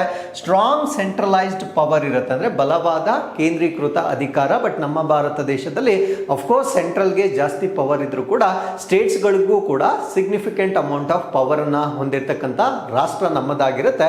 ಬಟ್ ವೆನಿಜುವಾಲಾ ಅಂತಕ್ಕಂಥದ್ದು ಕೇಂದ್ರ ಸರ್ಕಾರಕ್ಕೆ ಅತ್ಯಂತ ಹೆಚ್ಚಿನ ಅಥಾರಿಟಿ ಇರತಕ್ಕಂಥ ಒಂದು ರಾಷ್ಟ್ರವಾಗಿರುತ್ತೆ. ಲಾಂಗ್ ಸ್ಟ್ಯಾಂಡಿಂಗ್ ಪೊಲಿಟಿಕಲ್ ಇನ್ಸ್ಟೆಬಿಲಿಟಿ, ಅಂದ್ರೆ ದೀರ್ಘಕಾಲಿಕವಾಗಿ ರಾಜಕೀಯ ಅಸ್ತವ್ಯಸ್ತವನ್ನ ಹೊಂದಿರತಕ್ಕಂಥ ರಾಷ್ಟ್ರವಾಗಿರುತ್ತೆ. ಟೆನ್ಷನ್ಸ್ ಬಿಟ್ವೀನ್ ಗವರ್ನಮೆಂಟ್ ಮತ್ತೆ ಆಪೋಸಿಷನ್ ಸರ್ವೇ ಸಾಮಾನ್ಯವಾಗಿರುತ್ತೆ. ಸರ್ಕಾರ ಮತ್ತೆ ವಿರೋಧ ಪಕ್ಷಗಳ ನಡುವೆ ಅತ್ಯಂತ ಹೆಚ್ಚಿನ ಉದ್ವಿಗ್ನತೆಯನ್ನ ಹೊಂದಿರತಕ್ಕಂಥ ಒಂದು ರಾಷ್ಟ್ರ ಇದಾಗಿರುತ್ತೆ. ಸೊ ಇತ್ತೀಚಿನ ಬಿಕ್ಕಟ್ಟು ಅಥವಾ ರೀಸೆಂಟ್ ಕ್ರೈಸಿಸ್ ಅನ್ನ ನಾವು ನೋಡೋದಾದ್ರೆ ಎಕನಾಮಿಕ್ ಕೊಲ್ಯಾಪ್ಸ್, ಆರ್ಥಿಕ ಕುಸಿತ ಕಂಡು ಬಂದಿರುತ್ತೆ. ಹೈಪರ್ ಇನ್ಫ್ಲೇಷನ್, ಅಂದ್ರೆ ಅತ್ಯಂತ ಹೆಚ್ಚಿನ ಬೆಲೆ ಏರಿಕೆ ಆಗಿರ್ತಕ್ಕಂಥ ಒಂದು ಸನ್ನಿವೇಶ ಇತ್ತೀಚೆಗೆ ಸಂಭವಿಸಿರುತ್ತೆ. Shortage of food, fuel and medicines, ಆಹಾರ, ಇಂಧನ. ನೋಡಿ, ಕಚ್ಚಾ ತೈಲವನ್ನ ಹೊಂದಿರತಕ್ಕಂಥ ರಾಷ್ಟ್ರ ಇಂಧನ ಕೊರತೆಯನ್ನ ಅದು ಫೇಸ್ ಮಾಡಬೇಕಾಗಿರುತ್ತೆ. ಔಷಧಿಗಳ ಕೊರತೆ ಕೂಡ ಆಗಿರ್ತಕ್ಕಂಥದ್ದು. And large scale migration, so ಎಲ್ಲ ಸಂಘರ್ಷಗಳಿಂದ ಬೃಹತ್ ಮಟ್ಟದಲ್ಲಿ ಅಲ್ಲಿರ್ತಕ್ಕಂಥ ಜನರು ಬೇರೆಡೆಗೆ ವಲಸೆ ಹೋಗ್ತಾ ಇರ್ತಕ್ಕಂಥ ಒಂದು ಸಂಘರ್ಷಗಳನ್ನ ಇತ್ತೀಚೆಗೆ ಈ ಒಂದು ರಾಷ್ಟ್ರದಲ್ಲಿ ವಿಟ್ನೆಸ್ ಮಾಡಿರ್ತವೆ. So with this let's get into question number 3. ಇತ್ತೀಚೆಗೆ ಯಾವ ದೇಶವು ಯೂರೋ ಅನ್ನು ತನ್ನ ಅಧಿಕೃತ ಕರೆನ್ಸಿಯಾಗಿ ಅಳವಡಿಸಿಕೊಂಡಿದೆ? So which country has recently adopted euro as its official currency? Actually ಈ ಒಂದು ಆರ್ಟಿಕಲ್ ಅನ್ನ ಈ ರಾಷ್ಟ್ರ ಅನೌನ್ಸ್ ಮಾಡಿದ್ದಾಗನೇ ನಾವು ಡಿಸ್ಕಸ್ ಮಾಡಿದ್ವಿ. ಸೊ ಈಗ ಅಧಿಕೃತವಾಗಿ ಇದು ಕಾರ್ಯರೂಪಕ್ಕೆ ಬಂದಿರುತ್ತೆ. ಸೊ ಅದರಿಂದ ಮತ್ತೊಮ್ಮೆ ನಾನು ಇದನ್ನ ಡಿಸ್ಕಸ್ ಮಾಡ್ತಾ ಇದ್ದೇನೆ. ಸೊ ಯೂರೋವನ್ನ ಕರೆನ್ಸಿಯಾಗಿ ಆಯ್ಕೆ ಮಾಡಿಕೊಂಡಿರ್ತಕ್ಕಂಥ ಇನ್ನೊಂದು ರಾಷ್ಟ್ರ ಯಾವುದು ಅಂದ್ರೆ ಬಲ್ಗೇರಿಯಾ ಆಗಿರುತ್ತೆ. ಸೊ ಇದರ ಬಗ್ಗೆ ನಾವು ಈ ಒಂದು ಆರ್ಟಿಕಲ್ ಅಲ್ಲಿ ಸಂಪೂರ್ಣವಾಗಿ ಡಿಸ್ಕಸ್ ಮಾಡೋಣ. So Bulgaria adapts euro as it's official currency. So ಮುಂಚೆ ಇದ್ದಂತಹ ಒಂದು ಕರೆನ್ಸಿಯನ್ನು ನಾವು ಬಲ್ಗೇರಿಯನ್ ಲೆವ್ ಅಂತ ಹೇಳ್ತೇವೆ. ಸೊ ಬಲ್ಗೇರಿಯನ್ ಲೆವ್ ಅನ್ನ ಬದಲಾಯಿಸಿ ಈಗ ಯೂರೋ ಕರೆನ್ಸಿಯನ್ನ ಈಗ ಅಧಿಕೃತಗೊಳಿಸಿರುತ್ತೆ. ಸೊ ಏನಿದರ ಬ್ಯಾಕ್ ಗ್ರೌಂಡ್ ಅಥವಾ ಹಿನ್ನೆಲೆ ಏನು ಅಂತ ನಾವು ನೋಡೋದಾದ್ರೆ, member of European union since 2007. ಈ ಬಲ್ಗೇರಿಯಾ ರಾಷ್ಟ್ರ ಏನಿದೆ 2007ರಿಂದ ಯುರೋಪಿಯನ್ ಒಕ್ಕೂಟದ ಭಾಗವಾಗಿರುತ್ತೆ. ಬಟ್ ಕರೆನ್ಸಿ ಬೇರೆ ಇತ್ತು. ಈ ಒಂದು ರಾಷ್ಟ್ರ 2007 ಇಂದನೇ ಯುರೋಪಿಯನ್ ಒಕ್ಕೂಟದ ಒಂದು ಭಾಗವಾಗಿರುತ್ತೆ. Lev was earlier pegged to Europe. So lev ಅನ್ನು ಹಿಂದೆ ಯುರೋಪ್ಗೆ ಸೇರಿಸಲಾಗಿತ್ತು. ಬಟ್ ಈಗ ಅಧಿಕೃತವಾಗಿ ಯುರೋವನ್ನೇ ತಮ್ಮ ಅಧಿಕೃತ ಕರೆನ್ಸಿಯಾಗಿ ಡಿಕ್ಲೇರ್ ಮಾಡಲಾಗಿರುತ್ತೆ. ಹಾಗಿದ್ರೆ ವೈ ಬಲ್ಗೇರಿಯಾ ಈಗ ತನ್ನ ಕರೆನ್ಸಿಯನ್ನ ಬದಲಾಯಿಸಲಿಕ್ಕೆ ಕಾರಣಗಳೇನು ಅಂತ ನಾವು ನೋಡೋದಾದ್ರೆ, ಸ್ಟ್ರೆಂಥನ್ ಎಕನಾಮಿಕ್ ಸ್ಟೆಬಿಲಿಟಿ. ಯಾವಾಗ when you are in European Union ಮಾಡಿರ್ತಕ್ಕಂಥ ಉದ್ದೇಶವೇ ಆ ರಾಷ್ಟ್ರಗಳ ನಡುವೆ ವ್ಯಾಪಾರ ಅಥವಾ ಟ್ರೇಡ್ ಅಂತಕ್ಕಂಥದ್ದು ತುಂಬಾ ಸುಲಭವಾಗಿ ನಡಿಬೇಕು ಅಂತಕ್ಕಂಥದ್ದು ಉದ್ದೇಶವಾಗಿರುತ್ತೆ. ಆ ಟ್ರೇಡ್ ಯಾವಾಗ ಸುಲಭವಾಗುತ್ತಂದ್ರೆ when the currency become same. So ಯಾವಾಗ ಕರೆನ್ಸಿ ವ್ಯತ್ಯಾಸಗಳಿರುತ್ತೆ ಆಗ ನೀವು ಪ್ರತಿ ಸಾರಿ ಅದನ್ನ ಎಕ್ಸ್ಚೇಂಜ್ ಮಾಡಬೇಕಾಗಿರುತ್ತೆ. ಸೊ ಈಗ ಟ್ರೇಡ್ ಅಥವಾ ವ್ಯಾಪಾರ ಅಂತಕ್ಕಂಥದ್ದು ಸುಲಭವಾಗಿಸುವ ಕಾರಣದಿಂದ ಬಲ್ಗೇರಿಯಾ ಯೂರೋ ಕರೆನ್ಸಿಯನ್ನ ತನ್ನದಾಗಿಸಿಕೊಂಡಿರುತ್ತೆ. Enhances investors confidence. ಹೂಡಿಕೆದಾರರ ವಿಶ್ವಾಸ ಈ ಒಂದು ಬದಲಾವಣೆಯಿಂದ ಹೆಚ್ಚಾಗುತ್ತೆ. ಅದರ ಜೊತೆಗೆ ರೆಡ್ಯೂಸಸ್ ಕರೆನ್ಸಿ ಎಕ್ಸ್ಚೇಂಜ್ ರಿಸ್ಕ್, ಅಂದ್ರೆ ಪ್ರತಿ ಬಾರಿ ಈ ಒಂದು ನಾಣ್ಯವನ್ನ ಬದಲಾವಣೆ ಮಾಡ್ತಕ್ಕಂಥ ಅವಶ್ಯಕತೆ ಇರುವುದಿಲ್ಲ. Integrate integrate fully with EU financial system, ಅಂದರೆ ಯುರೋಪಿಯನ್ ಯೂನಿಯನ್ನ ಅಡಿಯಲ್ಲಿ ಬರ್ತಕ್ಕಂಥ ಹಣಕಾಸಿನ ವ್ಯವಸ್ಥೆ ಏನಿರುತ್ತೆ, ಸೊ ಇದರ ಒಳಗಡೆ ಸಂಪೂರ್ಣವಾಗಿ ಸಂಯೋಜಿಸ್ತಕ್ಕಂಥ ಒಂದು ಅವಕಾಶ ಇದಕ್ಕೆ ಈಗ ಸಿಕ್ಕಿರುತ್ತೆ. So with this let's get into question number 4. ಅಧಿಕೃತ ಅಂಕಿಅಂಶಗಳ ಪ್ರಕಾರ 2025ರಲ್ಲಿ ಭಾರತ ದೇಶದಲ್ಲಿ ಎಷ್ಟು ಹುಲಿಗಳು ಸಾವನ್ನಪ್ಪಿವೆ? How many tigers deaths were recorded in India during 2025 as per official data? ಈ ಪ್ರಶ್ನೆಗೆ ಸರಿಯಾದ ಉತ್ತರ 2025ರಲ್ಲಿ 166 ಹುಲಿಗಳು ನಮ್ಮ ಭಾರತ ದೇಶದಾದ್ಯಂತ ಸಾವನ್ನಪ್ಪಿರ್ತಕ್ಕಂಥದ್ದನ್ನು ನಾವಿಲ್ಲಿ ಗಮನಿಸಬಹುದಾಗಿರುತ್ತೆ. ಏನು ಇದಕ್ಕೆ ಕಾರಣಗಳಿರ್ಬೋದು, ಇದಕ್ಕೆ ಸಲ್ಯೂಷನ್ಸ್ ಏನು, ಎಲ್ಲವನ್ನ ಕೂಡ ನಾವಿಲ್ಲಿ ಸಂಪೂರ್ಣವಾಗಿ ಡಿಸ್ಕಸ್ ಮಾಡೋಣ. ಸೊ ಈ ಒಂದು ಡಾಟಾವನ್ನ ಕೊಟ್ಟಿರ್ತಕ್ಕಂಥವ್ರು NTCA, national tiger conservation authority ಅಥವಾ ರಾಷ್ಟ್ರೀಯ ಹುಲಿ ಸಂರಕ್ಷಣಾ ಪ್ರಾಧಿಕಾರ ಕೊಟ್ಟಿರ್ತಕ್ಕಂಥ ಒಂದು ವರದಿ ಇದಾಗಿರುತ್ತೆ. So it reflects both natural and anthropogenic causes. ಈ ಒಂದು ಸಾವಿಗೆ ಕಾರಣ ನೈಸರ್ಗಿಕ ಮತ್ತು ಮಾನವ ಜನ್ಯ ಕಾರಣಗಳು ಕೂಡ ಈ ಒಂದು ಸಾವಿಗೆ ಕಾರಣವಾಗಿರ್ತಕ್ಕಂಥದ್ದು. ಹಾಗಿದ್ರೆ ವಾಟ್ ಆರ್ ದಿ ರೀಸನ್ಸ್ ಏನು ಅಂತ ನಾವು ನೋಡೋದಾದ್ರೆ, ಓಲ್ಡ್ ಏಜ್ ಅಂದರೆ ವಯಸ್ಸಾಗಿರ್ತಕ್ಕಂಥ ಹುಲಿಗಳು ಸಾವನ್ನಪ್ಪಿರ್ತಕ್ಕಂಥದ್ದು, ಡಿಸೀಸಸ್ ಅಥವಾ ಕಾಯಿಲೆಗಳಿಂದ, ಅಂಡ್ ಇಂಟ್ರಾ ಸ್ಪೆಸಿಫಿಕ್ ಫೈಟ್ಸ್ ಅಂದರೆ ತಮ್ಮ ಒಂದು ಸೇಮ್ ಸ್ಪೀಶೀಸ್ನ ಜೊತೆ ಸಂಘರ್ಷಗಳಾಗ್ತಕ್ಕಂಥದ್ದು ಅಥವಾ ಜಗಳಗಳಾಗ್ತಕ್ಕಂಥ ಒಂದು ಕಾರಣದಿಂದ ಸಾವನ್ನಪ್ಪಿರ್ತಕ್ಕಂಥದ್ದನ್ನು ನಾವು ನೋಡ್ಬೋದಾಗಿರುತ್ತೆ. ಅದ್ರ ಜೊತೆಗೆ ಆಂಥ್ರೋಪೋಜೆನಿಕ್ ಕಾಸಸ್, ನಾನು ಇಷ್ಟೊತ್ತು ಪ್ರೀವಿಯಸ್ ಸ್ಲೈಡಲ್ಲಿ ನೋಡಿರ್ತಕ್ಕಂಥದ್ದು ನ್ಯಾಚುರಲ್ ಕಾಸಸ್. ಈಗ ಮಾನವಜನ್ಯ ಕಾರಣಗಳನ್ನು ನಾವು ನೋಡೋದಾದ್ರೆ ಪೋಚಿಂಗ್ ಅಂದ್ರೆ ಬೇಟೆ ಆಡ್ತಕ್ಕಂಥದ್ದು, ಹಂಟಿಂಗ್ ಅಂದ್ರೆ ಕೂಡ ಬೇಟೆ ಆಡ್ತಕ್ಕಂಥದ್ದು. ಪೋಚಿಂಗು ಮತ್ತೆ ಹಂಟಿಂಗು ಡಿಫ್ರೆನ್ಸ್ ಏನು ಅಂದ್ರೆ, ಪೋಚಿಂಗ್ ಅಂದ್ರೆ ಮಾರಾಟ ಮಾಡಲು ಬೇಟೆ ಮಾಡ್ತಕ್ಕಂಥದ್ದು, ಹಂಟಿಂಗ್ ಅಂದ್ರೆ ಅದನ್ನ ತಿನ್ನಲು ಬೇಟೆ ಮಾಡ್ತಕ್ಕಂಥದ್ದು. ಅವೆರಡು ವ್ಯತ್ಯಾಸ ನಮಗೆ ಗೊತ್ತಿರಬೇಕು. ನೆಕ್ಸ್ಟ್ ಸ್ನೇರಿಂಗ್ ಅಂದ್ರೆ ಬಲೆಗಳಲ್ಲಿ ಅದನ್ನ ಕೆಡವತಕ್ಕಂಥದ್ದು, ಪಾಯ್ಸನಿಂಗ್ ವಿಷವನ್ನ ಉಣಿಸ್ತಕ್ಕಂಥದ್ದು, ಟ್ರೈನ್ ಅಂಡ್ ರೋಡ್ ಆಕ್ಸಿಡೆಂಟ್ ರೈಲು ಮತ್ತು ರಸ್ತೆಗಳ ಅಪಘಾತ ಆಗ್ತಕ್ಕಂಥದ್ದು, ಅಂಡ್ ರಿಟಾಲಿಯೇಟರಿ ಕಿಲ್ಲಿಂಗ್ ಅಂದ್ರೆ ಪ್ರತಿಕಾರದ ಹತ್ಯೆಗಳು. ಅವ್ರದ್ದೇನಾದ್ರೂ ಹಸುಗಳನ್ನು ಅಥವಾ ಜಾನುವಾರುಗಳನ್ನ ಕೊಂದಿದ್ರೆ ಸೊ ಅದರ ಸೇಡನ್ನ ತೀರಿಸಿಕೊಳ್ಳಿಕ್ಕೆ ಆ ಪ್ರಾಣಿಗಳನ್ನ ಕೊಲ್ತಕ್ಕಂಥದ್ದು. ಸೊ ಇವೆಲ್ಲ ಕೂಡ ಮಾನವಜನ್ಯ ಕಾರಣಗಳಾಗಿ ನಾವು ನೋಡ್ಬೋದಾಗಿರುತ್ತೆ. ಇನ್ನು ಹ್ಯಾಬಿಟ್ಯಾಟ್ ಆವಾಸ ಸ್ಥಾನಕ್ಕೆ ಸಂಬಂಧಪಟ್ಟಂತೆ ಕಾರಣಗಳನ್ನು ನೋಡೋದಾದ್ರೆ, ಫ್ರಾಗ್ಮೆಂಟೇಷನ್ ಮತ್ತೆ ಹ್ಯೂಮನ್ ವೈಲ್ಡ್ ಲೈಫ್ ಕಾನ್ಫ್ಲಿಕ್ಟ್ಸ್ ಅಂದ್ರೆ ಅದರ ಆವಾಸ ಸ್ಥಾನ ವಿಘಟನೆಗೊಳ್ತಾ ಇರ್ತಕ್ಕಂಥದ್ದು. ಯಾಕಂದ್ರೆ ನಾವು ಮಾಡ್ತಾ ಇರ್ತಕ್ಕಂಥ ಡೆವಲಪ್ಮೆಂಟ್ಸ್ ಇದಕ್ಕೆ ಕಾರಣವಾಗಿರುತ್ತೆ. ಮಾನವ ಮತ್ತೆ ಹುಲಿಗಳ ನಡುವೆ ಆಗ್ತಕ್ಕಂಥ ಸಂಘರ್ಷಗಳು ಕೂಡ ಈ ತರ ಸಾವಿಗೆ ಕಾರಣವಾಗಿರ್ತಕ್ಕಂಥದ್ದನ್ನ ನಾವು ನೋಡ್ಬೋದಾಗಿರುತ್ತೆ. ಇನ್ನು ಜಿಯೋಗ್ರಫಿಕಲ್ ಪ್ಯಾಟರ್ನ್ ಅನ್ನ ನಾವು ನೋಡೋದಾದ್ರೆ ಅಂದ್ರೆ ಯಾವ ಭಾಗದಲ್ಲಿ ಹೆಚ್ಚು ಸಾವುಗಳಾಗ್ತಾ ಇದೆ ಅಂತ ನಾವಿಲ್ಲಿ ಗಮನಿಸೋದಾದ್ರೆ, ಸೆಂಟ್ರಲ್ ಇಂಡಿಯನ್ ಲ್ಯಾಂಡ್ಸ್ಕೇಪ್ ಮಧ್ಯ ಭಾರತದ ಪ್ರದೇಶದಲ್ಲಿ ಹೆಚ್ಚು ಸಾವುಗಳಾಗಿರುತ್ತೆ. ಇನ್ನು ವೆಸ್ಟರ್ನ್ ಘಾಟ್ಸ್ ಅಲ್ಲಿ ಮತ್ತೆ ಟರೈ ಆರ್ಕ್ ಲ್ಯಾಂಡ್ಸ್ಕೇಪ್ಗಳಲ್ಲಿ ಕೂಡ ಇದು ಹೆಚ್ಚಾಗಿ ಸಾವನ್ನಪ್ಪಿರ್ತಕ್ಕಂಥದ್ದು ವರದಿಯಾಗಿರುತ್ತೆ. ಸೊ ಇನ್ನು ಕನ್ಸರ್ವೇಷನ್, ಇನ್ನು ಅದರ ಸಂರಕ್ಷಣೆಗೆ ಸಂಬಂಧಪಟ್ಟಂತೆ ನಾವು ಡಿಸ್ಕಸ್ ಮಾಡೋದಾದ್ರೆ 70% ಆಫ್ ದಿ ಟೈಗರ್ಸ್ ಅಂದ್ರೆ ಗ್ಲೋಬಲ್ ಪಾಪ್ಯುಲೇಷನ್ ಏನಿದೆ, ಜಾಗತಿಕ ಹುಲಿಗಳ ಜನಸಂಖ್ಯೆ ಏನಿದೆ, ಅದರಲ್ಲಿ 70ರಿಂದ 80% ಹುಲಿಗಳು ನಮ್ಮ ಭಾರತ ದೇಶದಲ್ಲಿಯೇ ಇರತಕ್ಕಂಥದ್ದು. Tiger population showing long term recovery trend. So ನಮ್ಮ ಭಾರತ ದೇಶದಲ್ಲಿ ಗಣತಿಯಿಂದ ಗಣತಿಗೆ ಅಂದ್ರೆ ಸೆನ್ಸಸ್ ಟು ಸೆನ್ಸಸ್ ಅದರ ಪಾಪ್ಯುಲೇಷನ್ ಅಥವಾ ಸಂಖ್ಯೆ ಅಂತಕ್ಕಂಥದ್ದು ನಿಯಮಿತವಾಗಿ ಏರಿಕೆ ಆಗ್ತಾ ಇರ್ತಕ್ಕಂಥದ್ದನ್ನ ನಮ್ಮ ಭಾರತ ದೇಶದ ಸಂರಕ್ಷಣಾ ಪ್ರಯತ್ನಗಳಿಂದ ಇದರ ಸಂಖ್ಯೆ ಅಂತಕ್ಕಂಥದ್ದು ಹೆಚ್ಚಾಗಿದೆ. ಇನ್ನು NTCA ಪಾತ್ರ ಏನು, ನ್ಯಾಷನಲ್ ಟೈಗರ್ ಕನ್ಸರ್ವೇಷನ್ ಅಥಾರಿಟಿ ಏನಿದೆ, ಇದರ ರೋಲ್ ಅಥವಾ ಪಾತ್ರವೇನು ಅಂತ ನಾವಿಲ್ಲಿ ನೋಡೋದಾದ್ರೆ, ಇದು statutory body under ministry of environment ಅಂದ್ರೆ ಪರಿಸರ ಸಚಿವಾಲಯದ ಅಡಿಯಲ್ಲಿರ್ತಕ್ಕಂಥ ಶಾಸನಬದ್ಧ ಸಂಸ್ಥೆ ಇದಾಗಿರುತ್ತೆ. ಇದು ಟೈಗರ್ ಪಾಪ್ಯುಲೇಷನ್ ಅನ್ನ ಮಾನಿಟರ್ ಮಾಡುತ್ತೆ, ಅಂದ್ರೆ ಗಣತಿ ಕೂಡ ಮಾಡ್ತಕ್ಕಂಥದ್ದು ಇದೇ ಸಂಸ್ಥೆ ಆಗಿರುತ್ತೆ. ಮೋರ್ಟ್ಯಾಲಿಟಿ ಮರಣ ಪ್ರಮಾಣವನ್ನ ನಿರ್ವಹಣೆ ಮಾಡುತ್ತೆ. ಪ್ರೊಟೆಕ್ಷನ್ ಮೆಷರ್ಸ್ ಸಂರಕ್ಷಣಾ ಕ್ರಮಗಳು ಏನು ತೆಗೆದುಕೊಳ್ಬೇಕು ಅಂತಕ್ಕಂಥದ್ದು ಕೂಡ NTCA ವತಿಯಿಂದ ನಿರ್ಧಾರ ಆಗ್ತಕ್ಕಂಥದ್ದು. ಅದರ ಜೊತೆಗೆ maintains national tiger data base, ಅಂದರೆ ರಾಷ್ಟ್ರೀಯ ಹುಲಿ ದತ್ತಾಂಶವನ್ನು ನಿರ್ವಹಣೆ ಮಾಡ್ತಕ್ಕಂಥದ್ದು ಕೂಡ NTCA. You can go to NTCA website and you can check. ಇವೆಲ್ಲ ಮಾಹಿತಿಯನ್ನು ನಾವು NTCA ವೆಬ್ಸೈಟಲ್ಲಿ ನೋಡ್ಬೋದಾಗಿರುತ್ತೆ. Coordinates with state forest department, ಅಂದರೆ ರಾಜ್ಯ ಅರಣ್ಯ ಇಲಾಖೆಗಳೊಂದಿಗೆ ಸಮನ್ವಯ ಸಾಧಿಸುವುದು ಕೂಡ NTCA ಅಡಿಯಲ್ಲಿ ಬರ್ತಕ್ಕಂಥ ಒಂದು ರೆಸ್ಪಾನ್ಸಿಬಿಲಿಟಿ ಆಗಿರುತ್ತೆ. ನಾವು what is the significance of data, ನಮಗೆ ಈ ದತ್ತಾಂಶ ಏನಕ್ಕೆ ಬೇಕು ಅದನ್ನು ನಾವಿಲ್ಲಿ ಡಿಸ್ಕಸ್ ಮಾಡೋದಾದ್ರೆ, ದತ್ತಾಂಶದಿಂದ ನಾವು ಕಾನ್ಫ್ಲಿಕ್ಟ್ ಹಾಟ್ಸ್ಪಾಟ್ಸ್ಗಳನ್ನು ಐಡೆಂಟಿಫೈ ಮಾಡ್ಬೋದು. ಅಂದರೆ ಎಲ್ಲಿವಾಗ ಹೆಚ್ಚು ಸಾವಾಗ್ತಾ ಇದೆ ಅದನ್ನು ನಾವು ಗುರುತಿಸಿ ಅದಕ್ಕೆ ಬೇಕಾಗಿರ್ತಕ್ಕಂಥ ರೆಮಿಡಿಯಲ್ ಆ್ಯಕ್ಷನ್ಸನ್ನು ನಾವು ಮಾಡ್ಬೋದಾಗಿರುತ್ತೆ. ಸೊ ಅದರಿಂದ ದತ್ತಾಂಶ ಅಂತಕ್ಕಂಥದ್ದು ಬಹಳ ಇಂಪಾರ್ಟೆಂಟ್ ಆಗಿರುತ್ತೆ. ಬಿಕಾಸ್ ಆ ಪೋಚಿಂಗ್, ಕಳ್ಳ ಬೇಟೆ ಏನಿರುತ್ತೆ, ಸೊ ಅದನ್ನು ನಾವು ನಿಗ್ರಹ ಮಾಡಲಿಕ್ಕೆ ಈ ಡೇಟಾ ಅಂತಕ್ಕಂಥದ್ದು ಬಹಳ ಇಂಪಾರ್ಟೆಂಟ್ ಆಗಿರುತ್ತೆ. ನಾವು ವಾಟ್ ಆರ್ ದಿ ಗೈಡ್ಸ್ ಅಥವಾ ಮಾರ್ಗಸೂಚಿಗಳು ಏನು ಅಂತ ನಾವು ನೋಡೋದಾದ್ರೆ, ಪಾಲಿಸಿ ಇಂಟರ್ವೆನ್ಷನ್ಸ್ ಅನ್ನು ನಾವು ಮಾಡ್ಬೋದಾಗಿರುತ್ತೆ. ನೀತಿ ಮಧ್ಯಸ್ಥಿಕೆಗಳು ಅಂದರೆ ನಮ್ಮ ಪಾಲಿಸಿಗಳಲ್ಲಿ ಬದಲಾವಣೆ ಮಾಡ್ಕೊಳ್ಬೇಕಾಗಿರುತ್ತೆ. ಸಂರಕ್ಷಣಾ ಕ್ರಮಗಳನ್ನು ನಾವು ತೆಗೆದುಕೊಳ್ಬೋದಾಗಿರುತ್ತೆ. ಎನ್ಹ್ಯಾನ್ಸ್ ಟ್ರಾನ್ಸ್ಪರೆನ್ಸಿ ಇನ್ ವೈಲ್ಡ್ ಲೈಫ್ ಗವರ್ನೆನ್ಸ್, ಅಂದರೆ ವನ್ಯಜೀವಿ ಆಡಳಿತದಲ್ಲಿ ಹೆಚ್ಚು ಪಾರದರ್ಶಕತೆಯನ್ನು ನಾವು ಹೆಚ್ಚು ಮಾಡ್ತಕ್ಕಂಥದ್ದು ತುಂಬ ವಿಶೇಷವಾಗಿರುತ್ತೆ. ಸೊ ಇನ್ನು ಚಾಲೆಂಜಸ್ ಏನು, ಯಾಕೆ ಈ ಒಂದು ಸಾವಾಗ್ತಾ ಇದೆ, ಇದರ ಸವಾಲುಗಳು ಏನು ಅಂತ ನಾವು ನೋಡೋದಾದ್ರೆ, ಹ್ಯೂಮನ್ ಟೈಗರ್ ಇಂಟರ್ಫೇಸ್ ಜಾಸ್ತಿ ಆಗ್ತಾ ಇದೆ. ಹುಲಿ ಮತ್ತೆ ಮನುಷ್ಯರ ನಡುವೆ ಸಂಘರ್ಷಗಳು ಹೆಚ್ಚಾಗ್ತಾ ಇರ್ತಕ್ಕಂಥದ್ದು.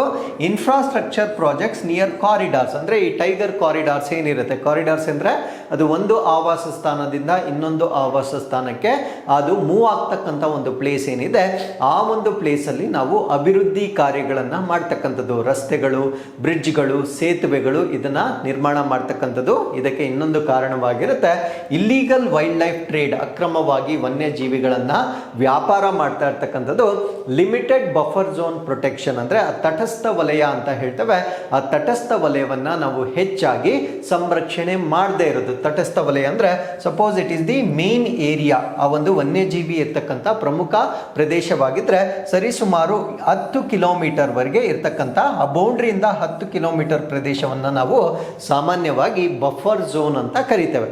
ಅದು 10 ಕಿಲೋಮೀಟರೇ ಇರಬೇಕಂತೇನು ಕಡ್ಡಾಯ ಇಲ್ಲ, but as a convention we can say it as 10 kilometres.